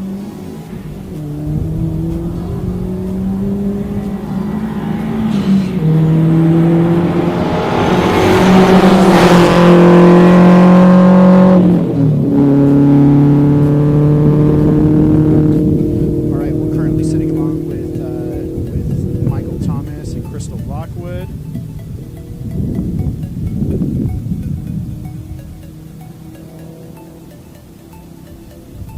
Starting to get some times back. Chris O'Driscoll with a time of 7 minutes and 21.2 seconds. Phil Clark, Michelle Miller with a time of 7 minutes and 15.8 seconds. Killer of a time, especially when the sun was in their face half the rally. Great job, guys. Let's see how that fares against the rest of our competitors. Loose. Tightens 2. Into left 4.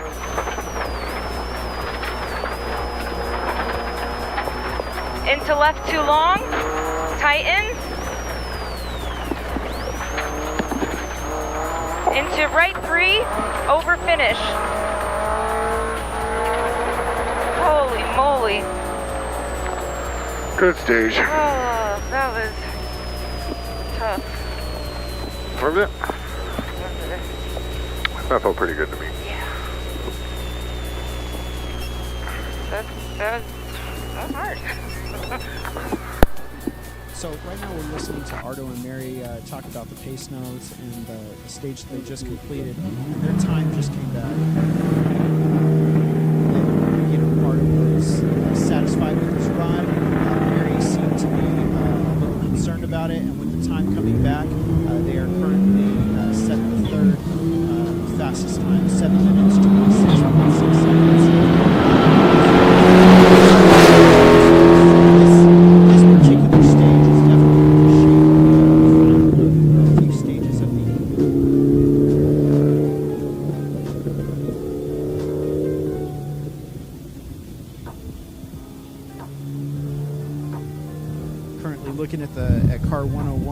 Peter Genti and Zachary Goldstein, the Mitsubishi Lancer. Looks so awesome, that beautiful white color in the desert landscape. Great drone shots from Scott G.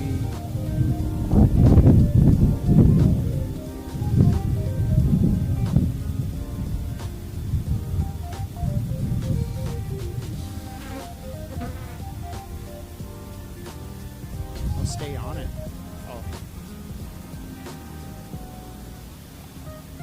He's about to climb up that hill. Can you see him? Oh, okay, fair enough.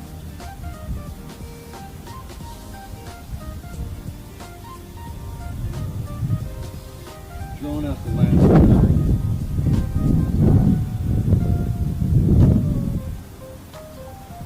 Alright, so at the starting line right now, looks like we've got Albert Goad and Lauren Bench, car 512, then their Subaru 2.5 RS. Lots of chatter in the chat right now. The Nothing, go Ardo. They are rooting for you, Ardo. What's the temperature up there from Raggeds?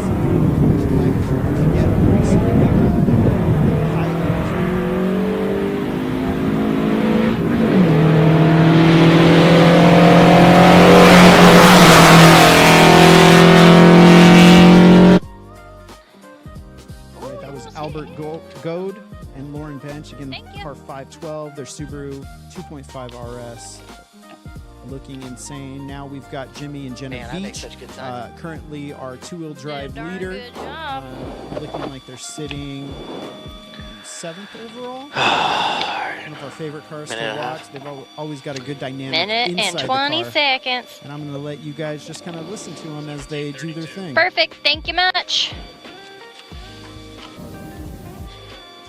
All right. Okay, so this, just confirming, this is Tom's Wit. Perfect. Okay, we got a minute. So this is going to be a 200 long crest. 200, okay? 200 long crest. Jenna is letting Jimmy know the. Gonna take a swig of water so my mouth won't be dry. Your shit's tight, right?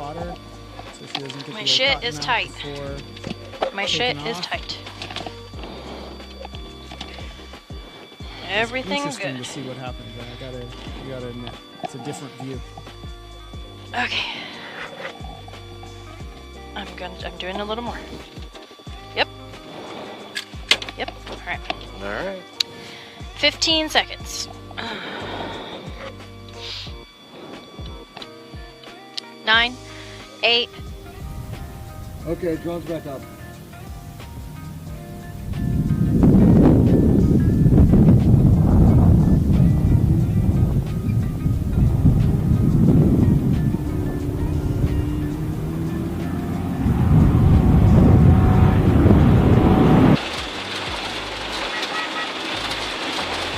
Long crest, 100. Then it's a right 6 long, 220. Right 6 long, 220. Right 6 long, 220. Left 6 extra long after this right 6 long. Right 6 long, 220. Left 6 extra long, opens long. Left 6 extra long, opens long, 280. Left 6 extra long, 280. Then it's a small jump, 300. Okay, so this is your 280. It's going to be a small jump, 300. Small jump, 300. And then it's going to be keep right over the cattle guard. Keep right over the cattle guard, 100. Then a left 6. Keep right over this cattle guard, 100.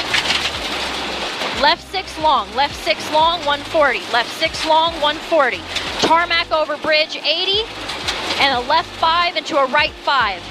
Left 5 into a right 5, extra long, opens. Left 5, this is a right 5, extra long, opens into crest, into a left 6. It's going to open into a crest, into a left 6, 100. Left 6, 100. Long crest, long crest into slowing, right 6 short down, right 6 short down into a left 5 long, left 5 long into a caution right 4 over bump, caution right 4 over bump.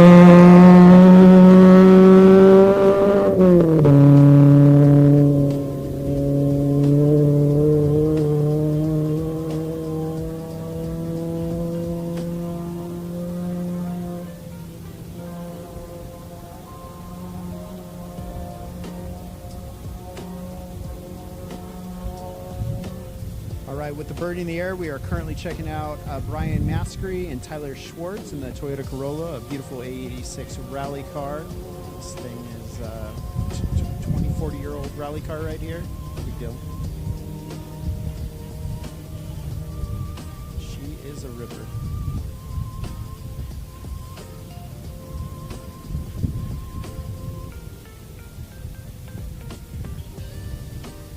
Do we have the wrong sound up? 5 into a caution left 3, brake, right 5 into a caution left 3, very long. Right 5 into a left 3, caution, caution, left 3, very long. Right 470, right 470, and then a right 660. Right 660, and then it's a double caution brake left 3 into narrow bridge after the right 6. Double caution brake left 3 and narrow bridge into another right 3. Right 3, kinks 160, left 680, and then a left 3 late, very long, opens long 70. Left 3 late, very long. This is your left 3 late, very long, opens long 70. Left 3 late, very long.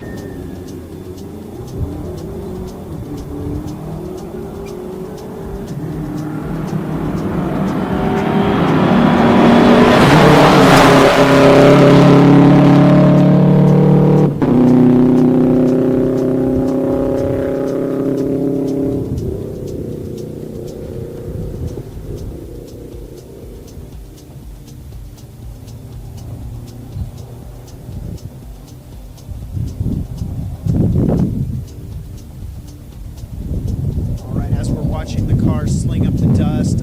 We do have an update on timing. So we had, going into special stage 5, we had a tie. We had Chris O'Driscoll and Lori O'Driscoll leading, tied up with Fritz Croy and Brooke Croy. But after this specific stage, at the end of special stage 5 for them, looks like we've got a new overall leader. I'm talking Fritz Croy, and Brooke Croy in their 2005 non-aspirated. Is for tacos. Ooh, I don't know. Fish, shrimp, carne asada, 450, carnitas. Left 6, 500. He's the taco slayer. Carne asada's got to be number. Will, hold on. Will, can you hear me? Left 6, 500. Small bumps into cattle guard. Will, we need Small bumps into cattle guard. We need the power rankings. Small bumps. I think it's El Pastor and then Asada. Small bump into cattle guard, 160. Right 5 long, opens long, 240. Right 5, long, opens long, 240. Left 6, over crest, very long. Left 6, over crest, very long. Left 6. Over this crest, very long, 220. 220. Definitely know how to keep us entertained. So here we go, another looks like another 2.5 RS taken off right now, this red Subaru.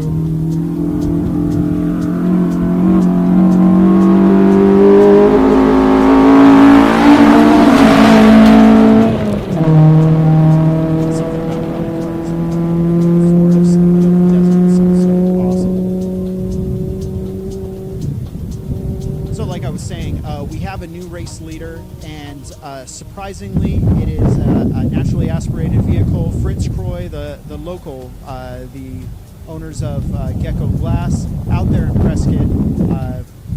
Fritz Croy, Brooke Croy are currently leading. They finished that stage with a 7-minute, 18.3 second finish. Did not win the stage. The stage winner looks like they got it by 7 minutes and 15.8 seconds, and that is Phil Clark and Michelle Miller. So an epic finish, an absolutely epic finish. There we go, new race leader. It looks like right 3 into Kink. Kink into right 3 over crest. Right 3 over crest long. Putting them left 3 3 seconds behind Fritz Croy. So we've got an awesome battle. We're going to be going back and forth, and this next stage, special stage 6, is 10 miles. Opens so tightens it's 3 a long longer. We're back into a left riding along 4. With, Tightens Jimmy and 3. Jenna Left Beach. 4. Tightens 3. Oh. Left 4. Tightens 3 through the dip. Left 4. Now a good time Tightens to talk 3 about through the topics, dip. Jimmy. Very long. Tightens 3. Wow, I can't see shit. Through the dip. Very long. All into right, a right okay. 3. This is a right 3 over the finish. Right 3 over the finish. And short runoff. Good job. Oh, man. That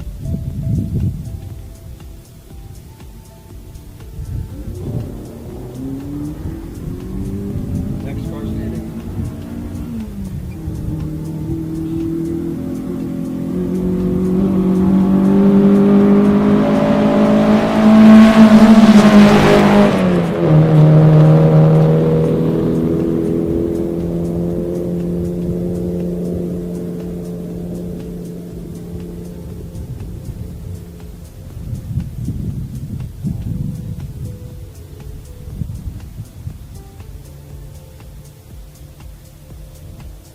So that looks like Jennifer Stonecipher and Terry Stonecipher in the Volkswagen Golf GTI. There's a wagon. We like seeing those things. I believe this car used to belong to Tony Chavez, one of our favorite California rally folk. They are pushing.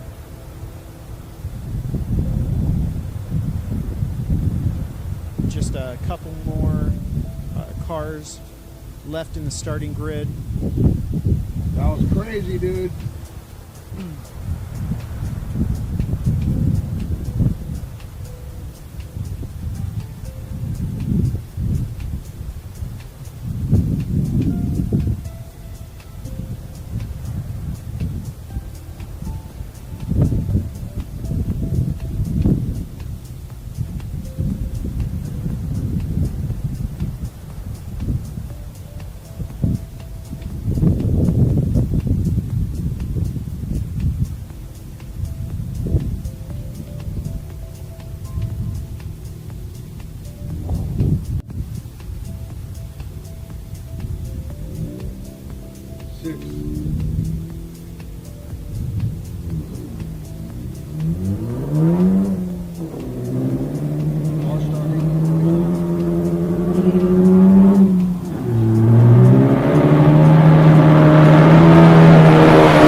All right, currently watching Philip Mickelburl and Nikita Lotman throwing it down.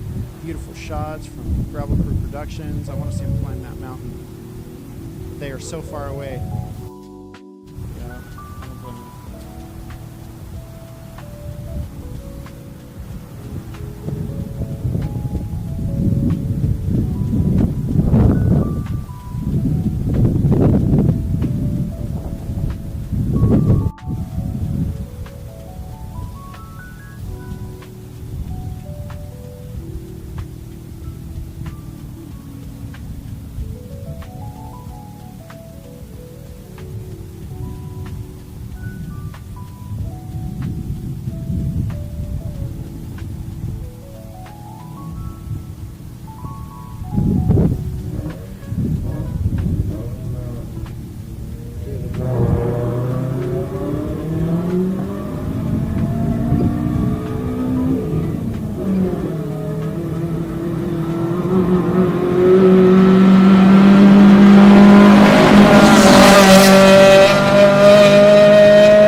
He's at the, he's 2/3 of the way through, almost all the way actually.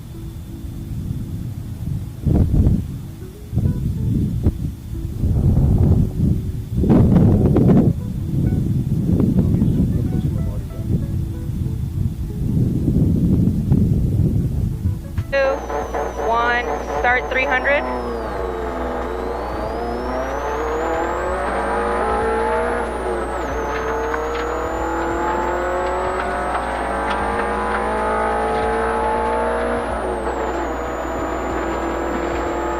Right 5 opens, triple crest over 500.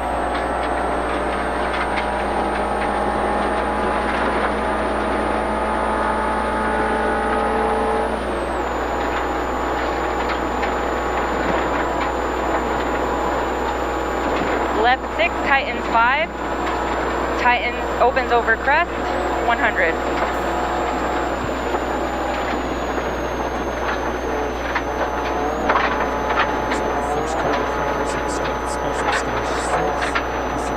Crest, stay mid, stay flat, 100.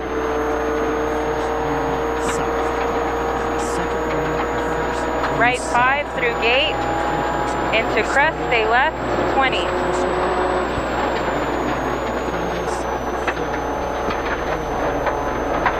Right 5, 50. Left 6, tightens, 20. Crest, stay mid, 200.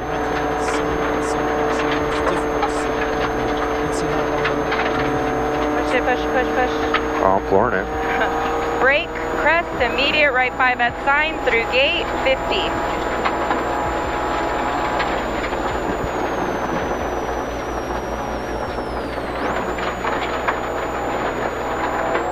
Left 6, 20. Left 4, tightens, into right 5, tightens, 50.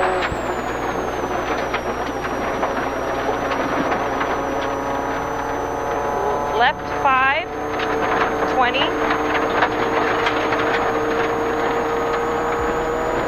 Right 5, into left 5 over crest, stay in. Into right 5, tightens 4, 50. Crest, stay left, 100.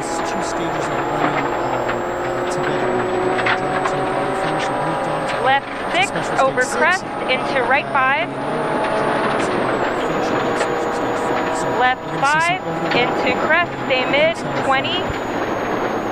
Right 5, opens, 50.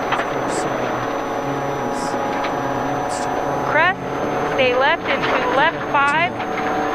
Opens, crest, stay mid, into right 4, don't, 50. Right 4. Right 4, don't, 50. Left 5, off camber, 50.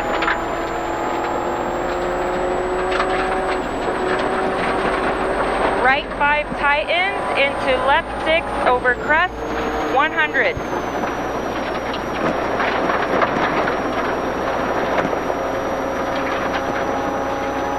Left 5, tightens 4, stay in, into right 5, 20.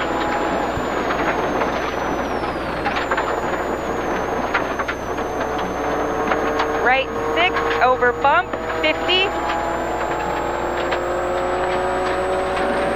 Right 5, over crest, into left 6, over crest.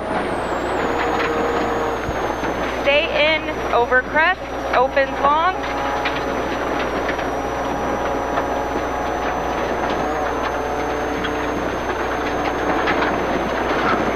Stay mid, 50. Yep. Right 6 long, into left 6 over crest, stay in, 100. Left 6 over crest, stay in. Right 6 long, into left 6 over crest, stay in, 100. Crest, stay mid, stay flat, 300. Yep. Left 5 opens through gate, 100.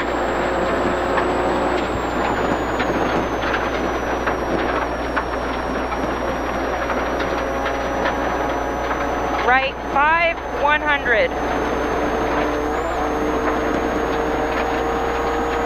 Tarmac into left 4 onto gravel. Long, tighten, stay in. You mean it's a left 4, right? Yes. Stay in. Right 4, don't. Long, 100. Crest, stay left into left 6, tightens. Into right 5. Stay left over crest. Left, stay left over, crest, stay left into left 6, tightens. Into right 5. Opens, jump, stay mid. Left 5. Rough, tightens 4. Bump into right 5, stay left over crest, 50.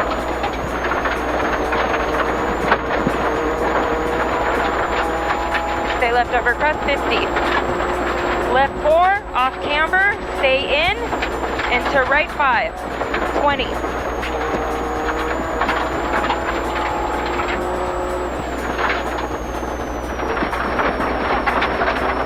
Stay left over crest, 50.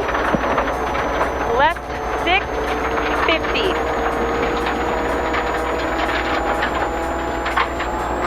Stay mid, stay flat over crest, 100.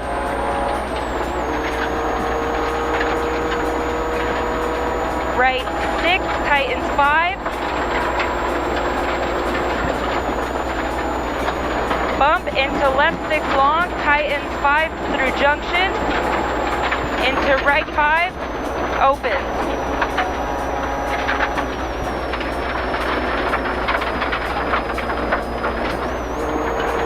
Left 4, 50. This is loose. This is loose. Left 4 into right 5. Tightens 20. Left 5 into right 3. Rocks inside, tightens 2.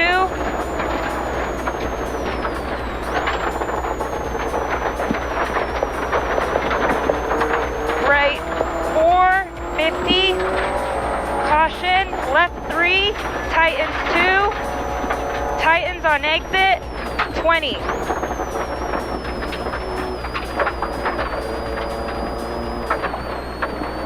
Right 5 opens long. Those aren't doing anything. Right 3 opens into right 5, 50. Right 5 into left 4. This is all going to be loose again. Yep. Into left 4. Into right 4 long. Opens, tightens. Caution, left 3, tightens 2.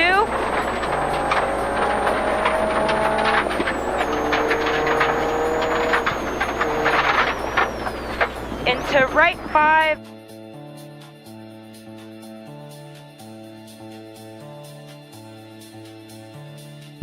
All right, we are riding aboard the drone shot of Philip Perez, Tief's FPV, and he's following Ardo and Mary Olacongas.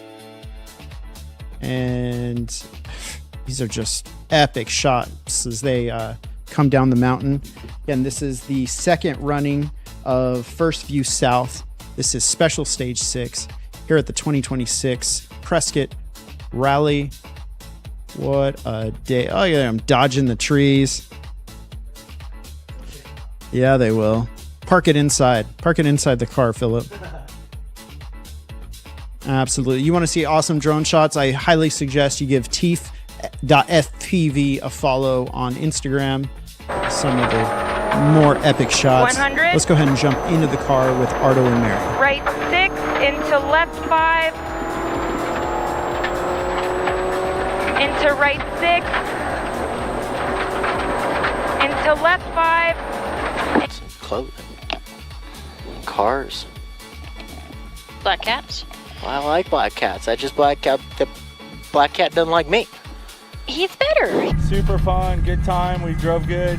No I just got to get like We have a thing rubbing on the pulley, so I got to get to it. Right on. Good job, guys. Thank you. Thank you. Thanks, Marty, for the after stage interview with Chris 7, O'Driscoll. 6. Here we go, 5, Jimmy and Jenna. 4. Tear it up. 3, 2, 1, go. 450.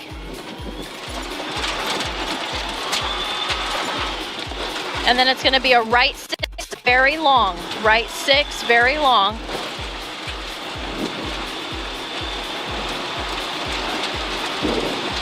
It's going to be a right. Pretty hard. Yeah, for sure. We picked up a couple seconds that round, so that was kind of fun. Yeah, it was good. Happy to be off the stages today. Yes. Super special still. Super special. Good. Here we come. Awesome. It'll be fun. All right. Good job, guys.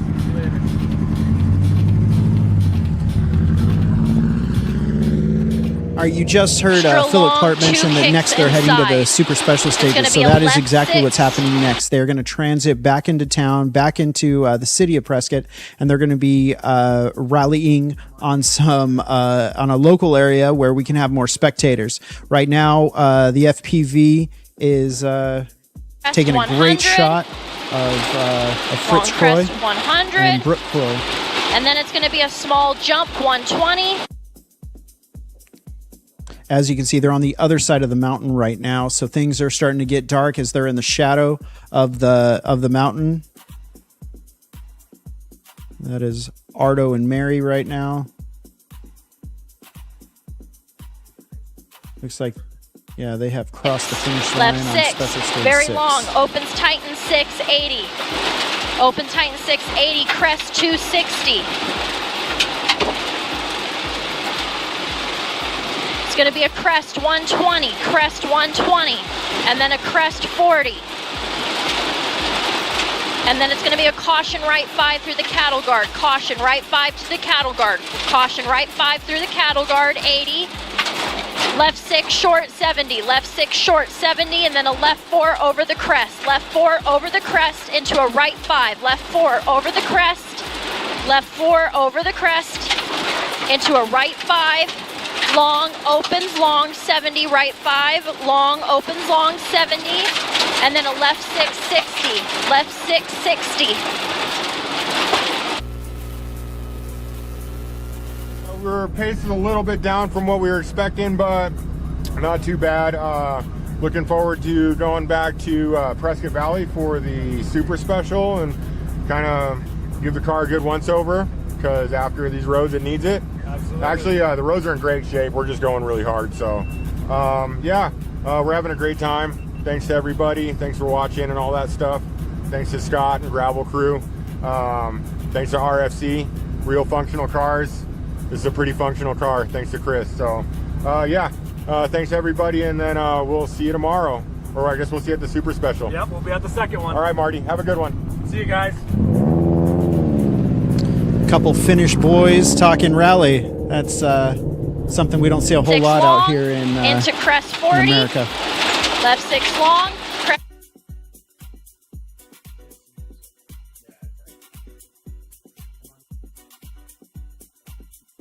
Great shots. We're chasing the Forester right now. We're riding along with Teef FPV, and we're riding along with the Forester. That is Sean Spring and Justin McBee.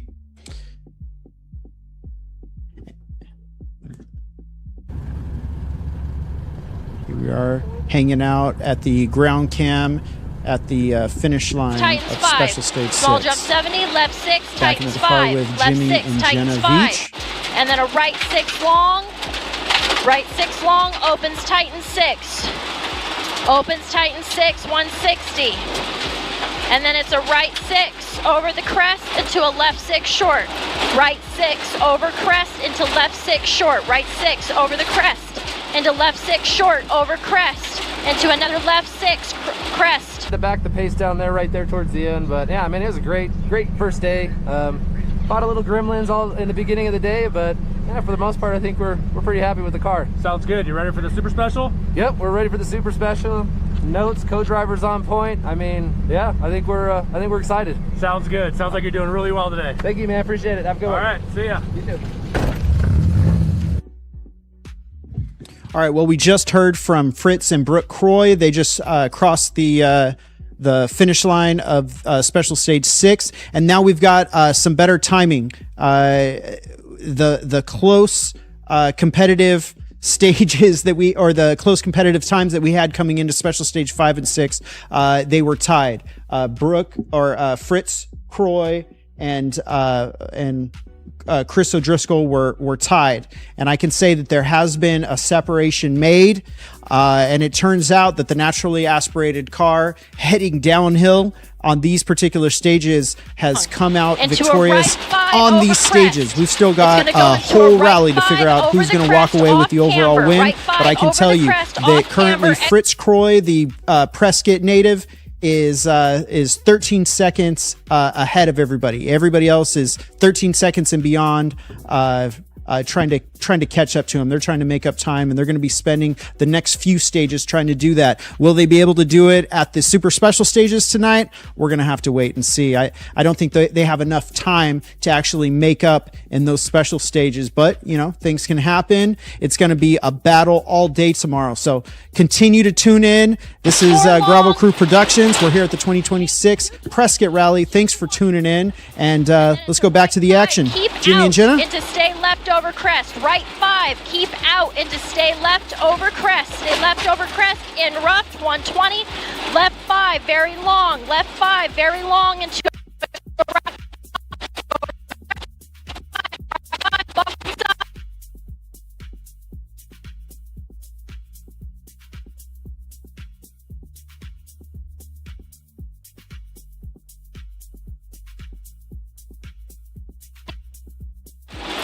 left 6 over long small crest 60 and long big crest 100. Right 6 tighten 6 over crest. Right 6 tighten 6 over the crest opens tighten 6 short.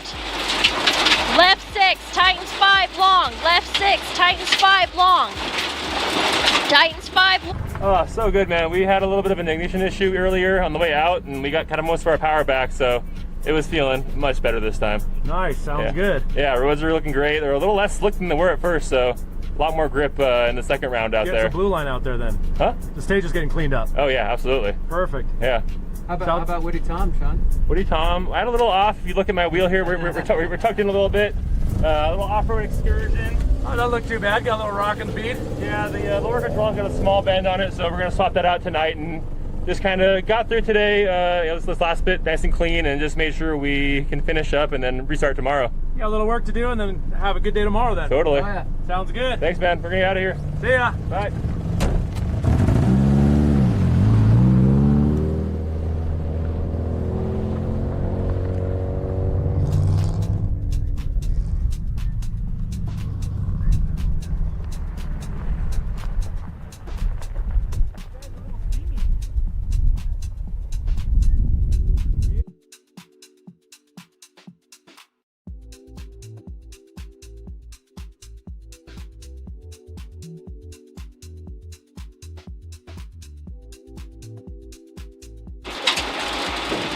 Right 6 opens tightens 5. 40 left 4 left 4 left 4 open.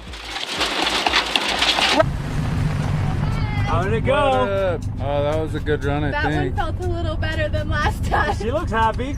Yeah, I guess you did well today. She didn't die, so. A little happier with that one. No mechanicals this afternoon? We stink currently. Knock on wood, but that's You okay. don't hear that or smell we that? smell like fuel, but that means we have fuel, so that's right. better than we were doing last time. Engine's running, it's gonna get you home. Off we Hopefully. You ready for the super specials? go. Oh yeah. Yeah. Sounds good, guys. See you later. 5 short 120. Right 6 short 220. Caution brake left 3 narrow late extra long. Caution brake left 3 narrow late extra long. Caution brake left 3 narrow late extra long into a Back up into the air extra with long the FPV. into a right We're 6 switching back short and forth. 50. It's always exciting watching these 580, two left go 580. at it on these stages. Left 580 and then caution, narrow right 4 long, caution, narrow right 4 long, caution, right 4 long, left 5 very long 80, left 5 very long 80, right 6 short, right 6 short, left 6, left 6 into a right 6, into a narrow left 6, into a right 4 very long. This is going to be coming up to your right 4 very long up here. This is your right 4 very long, right 4 very long, 50, kink into a caution right 3 long, tightens 3 narrow exit, kinks right 3, caution, narrow exit into a left 5. This is a left 560 and then a left 6 into a right 6 short. Left 6 into a right 6 short, into a left 5, into a caution right 6 tightens 4. This is a right 6 and it tightens 4.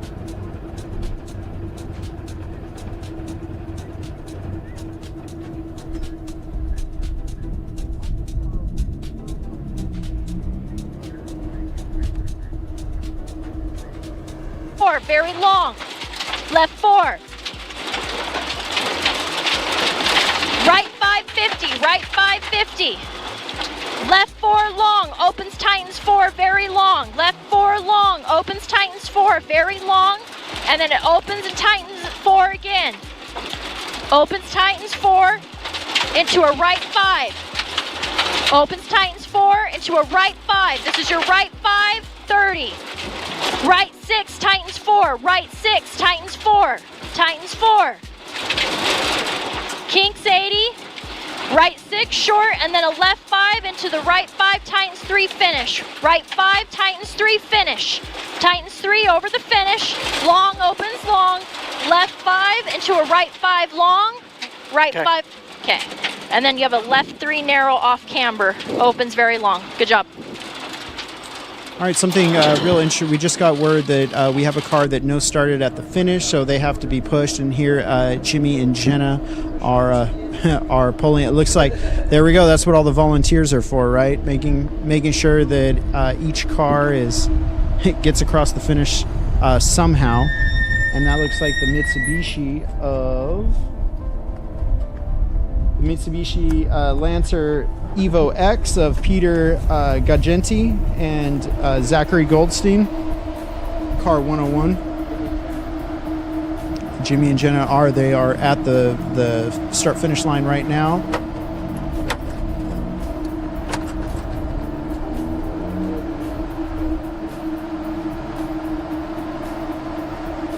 Yeah, fluid's boiling. Hey. Peter. Yeah.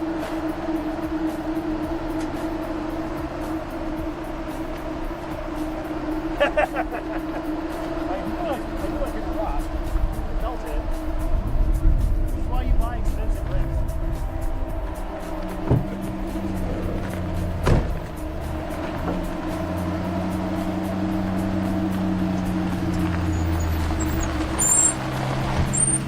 How's it going, buddy? Pretty darn good. We had that one at about 85%, not 100. All right, that gets you home. Gets you home. We got a front right ball joint that's a bit not great. So the fact we got here is blowing me away. Well, you got a few miles back to the Super Special and a couple rounds. Oh, we're gonna take it nice and easy, and then just let the rear end do the talking at the Super Special. Nice. Right on. All right. Yeah, looks like you had a good day. Absolutely. Thank you. All right. See you later.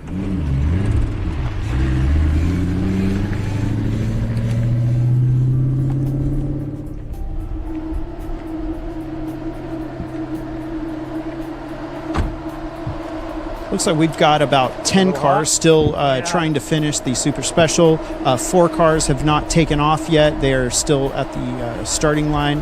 And we have 6 cars still on the grid. We're currently checking out the issue with the Mitsubishi Lancer of Peter Gagenti and Zachary Goldstein, car 101. And we're going to throw it to Teef FPV. He's following the Toyota Corolla, the A86 of Brian Maskery and Tyler Schwartz. Just go ahead and sit back and enjoy these epic shots as he tries to park that FPV inside this this little coupe. Oh, he's going to get in the little slider right there.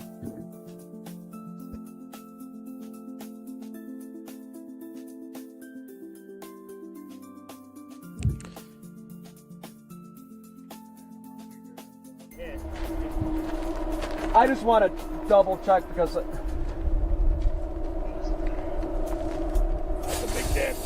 That is a, there seems to be an issue with the roundness of that wheel.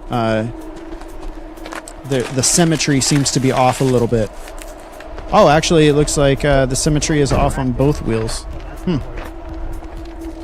Oh, we got our Look, it's still holding air though, right? It's still holding pressure, so. Great, we'll drive back on Yeah, it. And then we'll he swap it. confirmed it is still holding pressure. That's a pretty hard hit. Crack that thing. Oh, you know what it was? All right, we're back in the drones. And I fucking saw This it is off your the last captain second. speaking. It was a baby head. Oh, that's how it happens. And I tried to unwind the wheel, but it wasn't enough time. I was there. You see it as soon as you can't do anything about it. Yeah. Well, we got a super special left, and then that'll be it for today. Yeah, 2 super specials. That's right. Hey, no, we got to replace 2 wheels. This one. Oh, ouch. Same Yeah, I rock, thought that was clay there for a second, but that shit. looks to be Same rock. I guarantee a balancing thing. That was a badass No? rock. It was a badass rock. Oh, if you listen closely, you can hear the explanation. Last minute. All right, I think she should be safe to drive. She's down to 107. Okay, cool.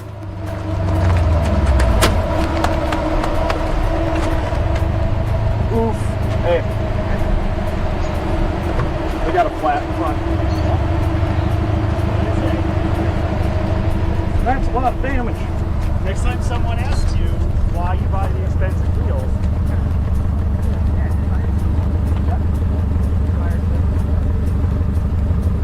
maybe a little bit.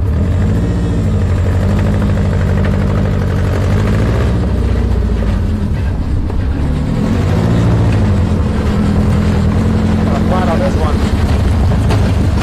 All right, you can see that car 512. Well, Yeah, we finished. Just don't look at the other side. No, it looks pretty bad. It looked like we lost a tire probably about 3 miles from the end. If not 4. Maybe 4 miles from the end, yeah. Sounds a little louder than it did before. Probably something else broke also. A little So. exhaust loosened up maybe. Yeah, so. Work to do. Now we got to figure out how to get back. All right, fix it up. Get to the super special. Later, buddy.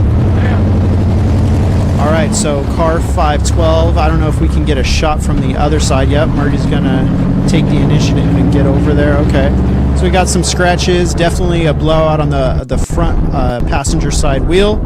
On car 512, definitely some issues. They're going to try and limp this thing back, do a quick tire change. Albert Goad and Lauren Bench limping it back.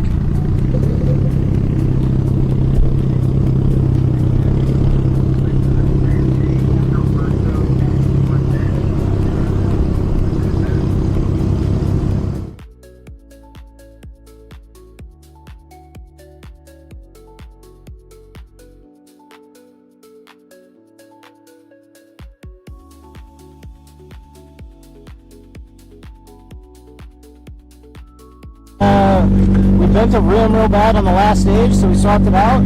Seems like it survived that one. So I think you're the 3rd car on this stage, bad wheel. yeah, Yeah, it's rough. All right, super specials next, right? That's right. All right, you're gonna kill it. Time for fear. One more time, guys.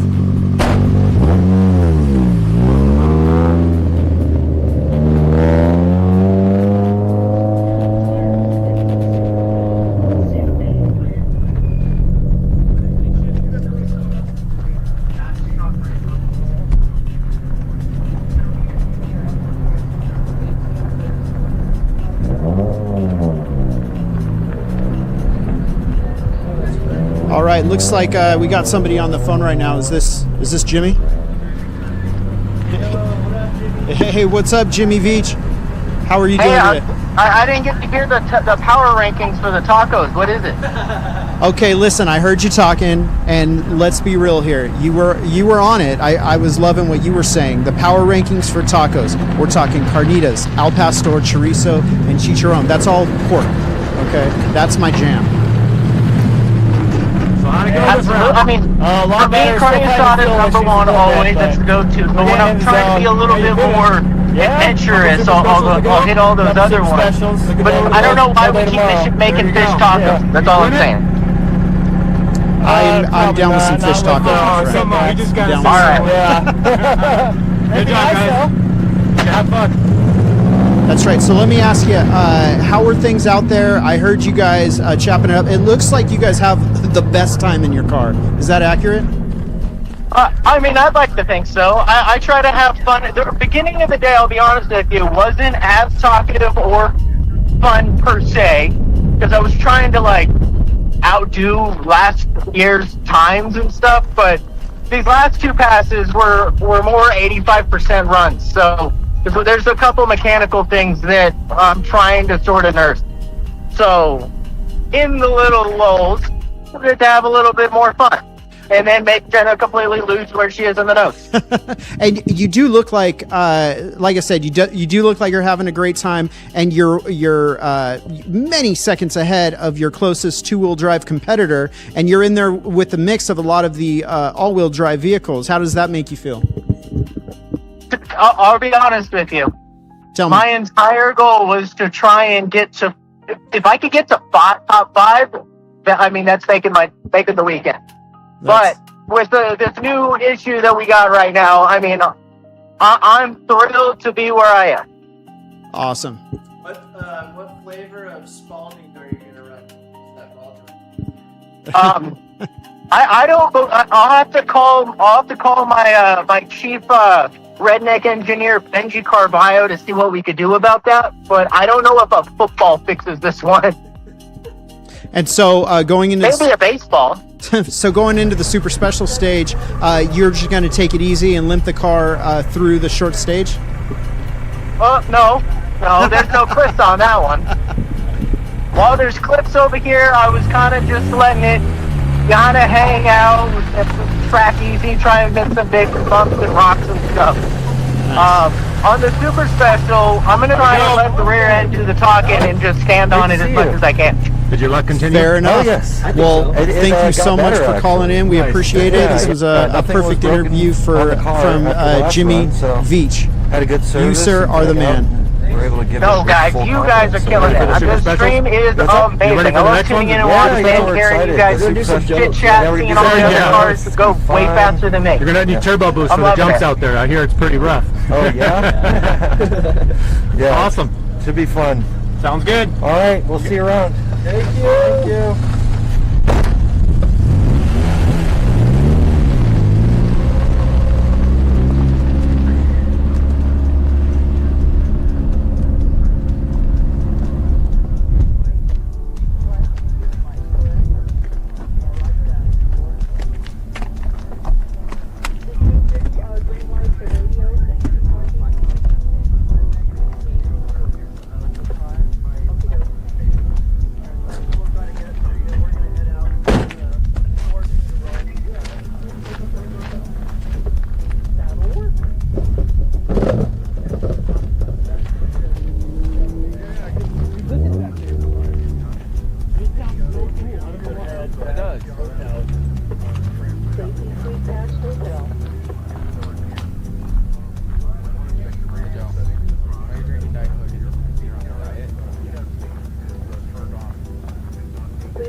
Now, by far, this is my favorite shot of the entire rally, is up there, right on that corner. And we're currently watching Marty. Is that Marty? Yeah, this is Marty doing double duty. That's car number 70, Eric Zabala and Andrea Loria, our correspondent from Ridge Rally.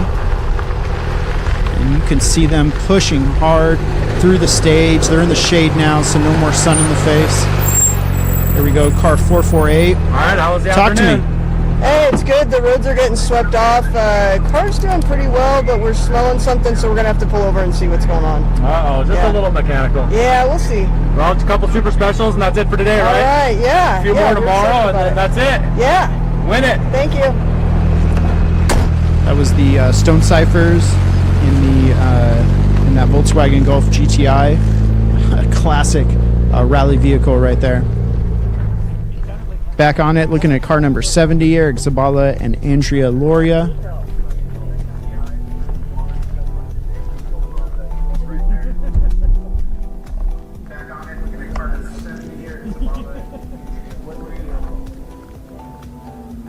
Which one, Scott?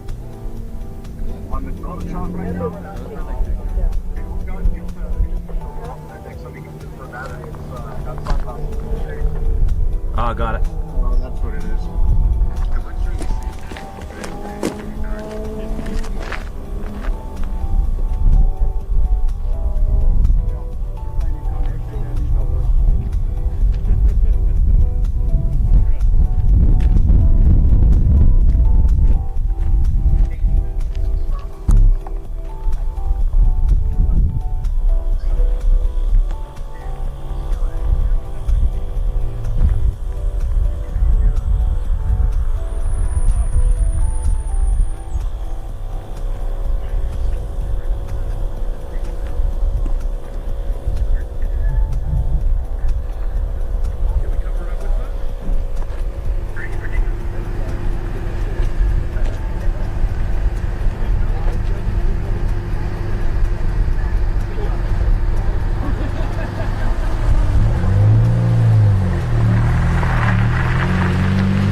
Afternoon go. So we got the boost back.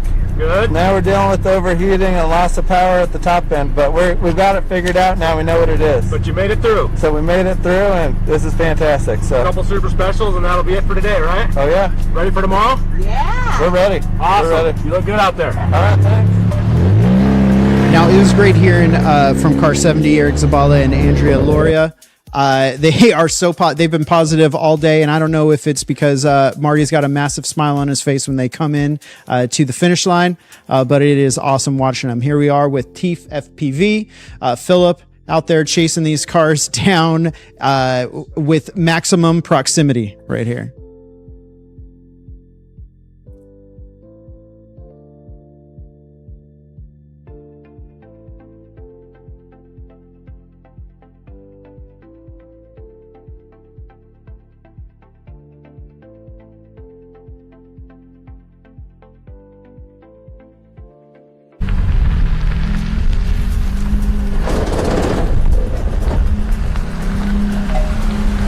How's it going? Hey, how about an update? Oh, dude, without the dust compared to the last run through, that felt amazing. I don't know what we did time-wise, but it felt like we were flying. The co-driver's killing it, cars in one piece, so... Yeah, you made it through. Any new mechanicals? Afternoon?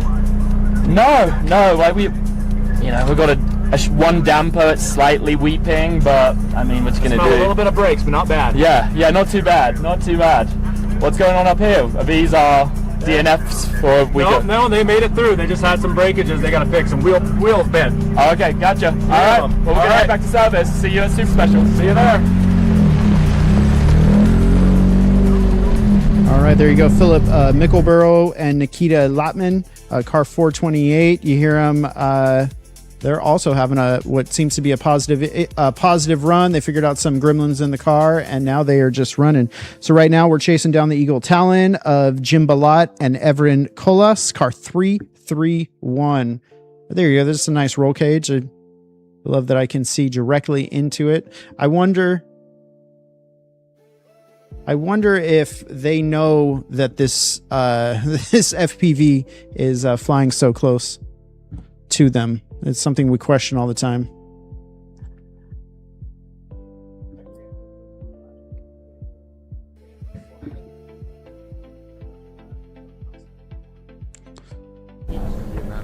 When they're all gone.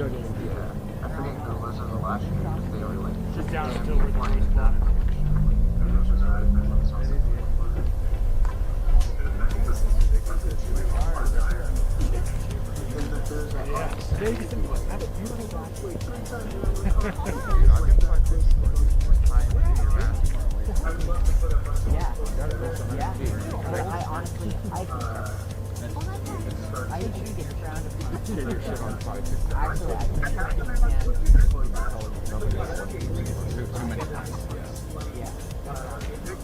Not by choice.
I'd like to address a few things that are going on in the live chat.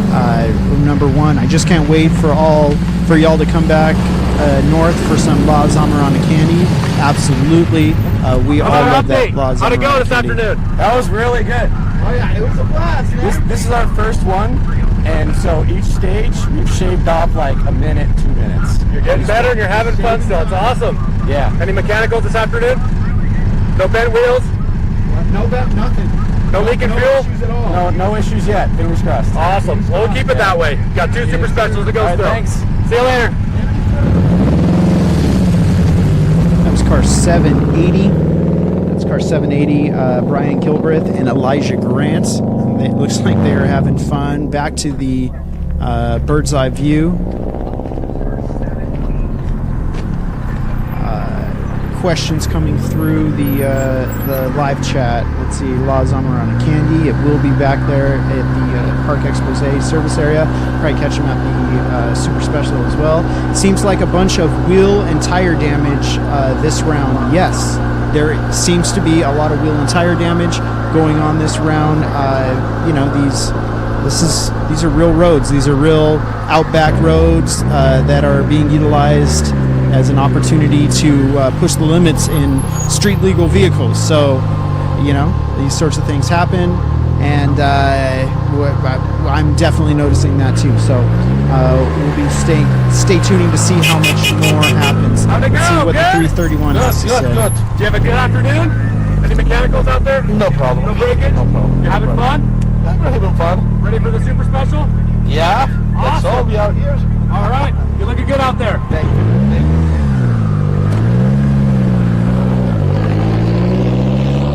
And that was car 331 of Jim Balad and Everin Colas. We're following along with car 737, Julian Zamora and Alex La Renua. Alex L. La Renua. We'll go with that. We'll see that. Back to the comments. Epic Photo Arena. Photo/arena. These are great opportunities to really see what these drones can do. I'm blown away at the camera angles that we're getting, and some of the shots are just absolutely amazing, especially with the FPV drone who's following down a zero car right now, doing a final sweep. Not a zero car, that is a sweep vehicle, and he's moving. And then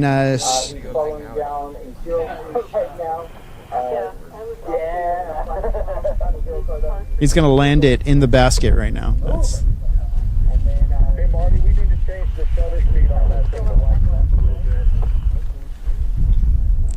all right. So we've got one car left to finish the finish line of Special Stage 6.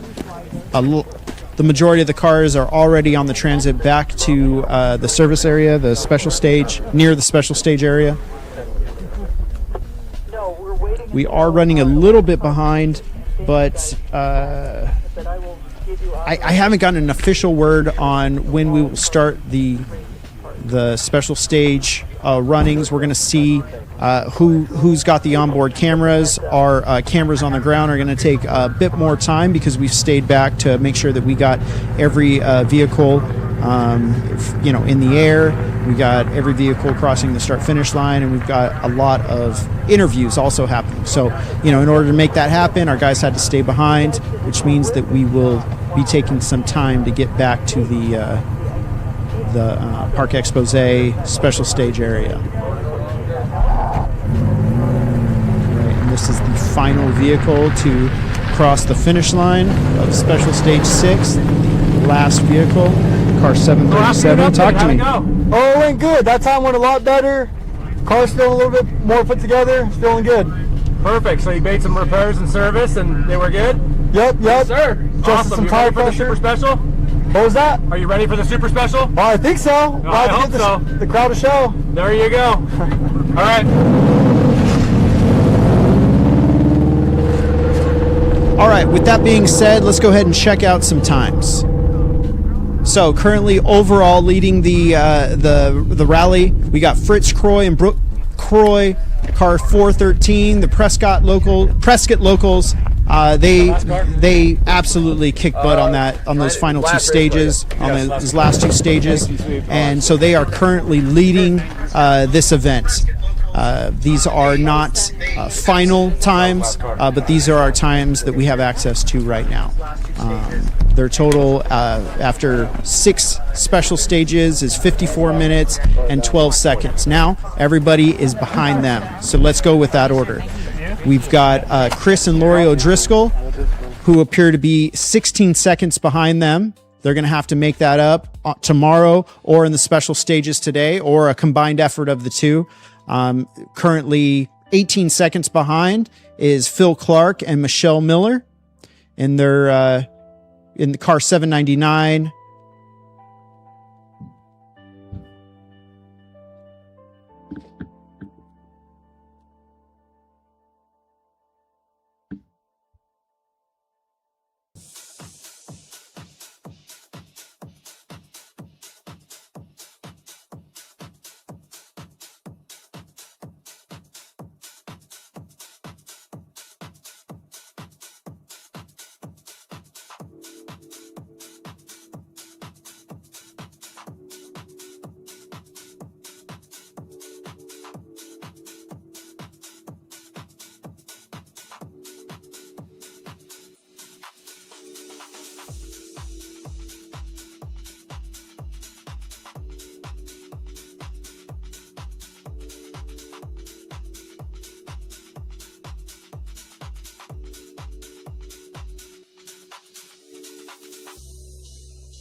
All right, guys, so the times are currently available at sneakattackrally.com. You can see that Fritz Croy has made a few second separation between himself and Chris O'Driscoll, Phil Clark, Ardo Olakongis, and Michael Thomas, and all the other drivers today. So it's been absolutely an insane two special stages. And now next we're going to be heading into the city to complete the final 2 super special stages that will end today's coverage. And we are going to take a little break. We're going to figure out exactly when these stages are going to start. We were slowed down a little bit with the traffic jam within the city. So we want to thank everybody for following along the 2026 Prescott Rally. Thank you so much. We're Gravel Crew Productions. I'm Will Maddox, the Taco Slayer, and we'll see you in a few minutes. Drive safe.